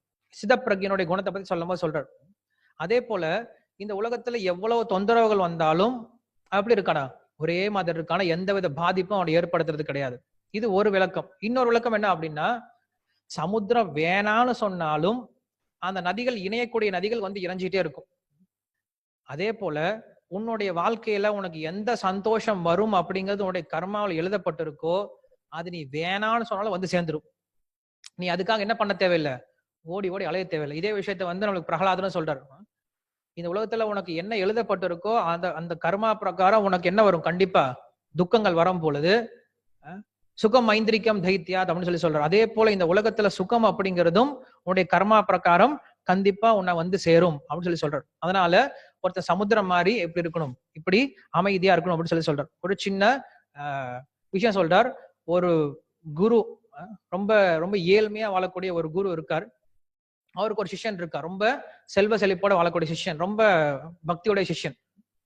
ஒரு முறை என்ன ஆகுது, அந்த குரு கிட்ட வந்து மத்த சிஷ்யன் எல்லாம் கேட்கறாங்க, உங்களுடைய சிஷ்யன் அவர் ரொம்ப பணக்காரனா இருக்காரு, அவர் செய்யறது சரியில்லை, அவர் இவ்வளவு செல்வ செழிப்போடு இருக்காரு, ஒரு பக்தான எப்படி இருக்கணும், ரொம்ப ஏழ்மையா இருக்கணும் இல்லையா, அவர் ஏன் இப்படி ரொம்ப செல்வத்தோடு இருக்காரு, அவர் வந்து உண்மையில உங்க பேரை கெடுக்கிறாரு அப்படின்னு சொல்லிட்டு அந்த சிஷ்யர்கள் எல்லாம் வந்து கம்ப்ளைண்ட் பண்றாங்க குரு கிட்ட. அந்த குரு பார்த்தா வெறும் கோமணத்தோட உட்காந்துட்டு இருப்பாரு. என்ன பண்றாரு, ஒரு முறை இந்த சிஷ்யனை வர சொல்றாரு. அந்த சிஷ்யன் வராரு, பெரிய பட்டாளத்தோட சாமரத்தோட என்ன பண்றாரு, குடையோட வென்றாரு, அங்க உள்ள வராரு. வரும்போது குரு பாக்குறாரு. குரு பார்த்து சொல்றாரு, அந்த சிஷ்யன் கிட்ட சொல்றாரு, முதல்ல இதை அமுச்சு விட்டுரு, இதெல்லாம் வேண்டாம் உனக்கு. சும்மா சொல்றாரு, ஒரு ஒரு லெசன் காட்டுறதுக்கு, முதல்ல இதெல்லாத்தையும் அமுச்சு விட்டுரு, இதெல்லாம் உனக்கு வேண்டாம். குரு சொன்னா சரி, எல்லாத்தையும் அமுச்சு விட்டார். அவர்கிட்ட இருந்து எல்லா பட்டாளத்தையும் எல்லாத்தையும் அமுச்சு விட்டார். அந்த குரு சொல்ல, சரி இங்கே உட்காந்துரு சொல்லிட்டாரு. உட்காந்துட்டாரு. குரு சொல்றாரு, நான் போய் பிக்ஷை எடுத்துட்டு வரேன், வந்து உனக்கு சாப்பாடு கொடுக்குறேன் அப்படின்னு சொல்றாரு. சரி, குரு சொன்னா ஓகே தான், உட்காந்துருவாரு. நான் வரட்டுமா, நீ வரவேணா, நீ எங்கே உட்காந்துட்டு இருந்தார். கொஞ்ச நேரத்துல என்ன ஆச்சு, சிவாஜி மகாராஜ் அந்த பக்கம் வந்துட்டு இருந்தார். வந்துட்டு என்ன பண்றாரு, அவருக்கு தெரியும் இந்த சிஷ்யன் வந்து இந்த குருவுடைய சிஷ்யன்றது தெரியும். அடனே இவர் இங்க உட்காந்து இருக்காரு அப்படின்னு என்ன பண்றாரு, சிவாஜி மகாராஜ் வராரு, அந்த அவர் நமஸ்காரம் பண்றாரு. அவர் சிவாஜி மகாராஜுக்கு வச்சிருந்த கொடை என்ன பண்றாரு, அவருக்கு சாதுக்கு வைன்னு சொல்றாரு, அவருக்கு வச்சுட்டாரு. சிவாஜி மகாராஜ் சாமரம் வச்சுட்டு இருக்காங்க, அந்த சாமரத்தை நீ அவருக்கு கொடு அப்படின்றாரு. சாமரம் அவர்கிட்ட போயிடுச்சு. நிறைய கிஃப்ட் எல்லாம் கொடுக்குறாரு. குரு திரும்பி வந்து பாக்குறாரு. திரும்பி வந்து பார்த்த தன்னோட சிஷ்யர்கிட்ட சொல்றாரு, பாரு இதுதான் அந்த சிஷ்யனுக்கு அவனுடைய கர்மா பிரகாரம் இவ்வளவு செல்வம் வரணும் அப்படிங்கிறது இருக்கு, இவ்வளவு செல்வத்தை அவன் அனுபவிக்கணும் அப்படின்றது இருக்கு. அதை நான் கொடுக்கலன்னாலும் நம்ம புடுங்கினாலும் என்ன பண்ணுவார், கிருஷ்ணர் வேற ரூபத்துல கொடுத்துருவார். அதனால அது அவங்க கிட்ட இயற்கையா இருக்கக்கூடிய விஷயத்தை என்ன பண்ணாத, பொறாமப்படக்கூடாது. அது அவங்க கிட்ட இருக்கு, நம்ம அதுக்கு முயற்சி பண்ணக்கூடாது. யார்கிட்ட என்ன இருக்கோ, இயல்பா என்ன இருக்கோ அதை என்ன பண்றாரு, கிருஷ்ணர் கொடுத்தது, அதை நம்ம வந்து பொறாமப்படக்கூடாது. அதனால ஒரு ஒரு சமுத்திரம் எப்படி இருக்கணும் அப்படின்னா, வெளியிலிருந்து பாக்குறதுக்கு ரொம்ப ஏதோ நம்ம பேச வந்தோம், எதோ பேச போயிட்டோம். ஸோ அதனால இங்க என்ன சொல்ல வர்றாரு அப்படின்னா, ஒரு சமுத்திரமா இருக்கணும். வெளியிலிருந்து பார்க்கும்போது ரொம்ப ஆனந்தத்தை கொடுக்கறதாகவும், ரொம்ப ஜில் தன்மையோட இருக்கிறதாகவும், அதே போல ரொம்ப ஆழமான விஷயங்களை கொண்டவராகவும் இருக்கணும் அப்படின்னு சொல்லிட்டு அந்த குருனுடைய விஷயத்த சொல்லி முடிக்கிறார். ஸோ இது வந்து நம்ம இன்னைக்கு ஒரு 10 விஷயங்களை பார்த்திருக்கோம். இன்னும் 14 விஷயங்கள் இருக்கு. 14 குருக்களுடைய அடுத்த வந்து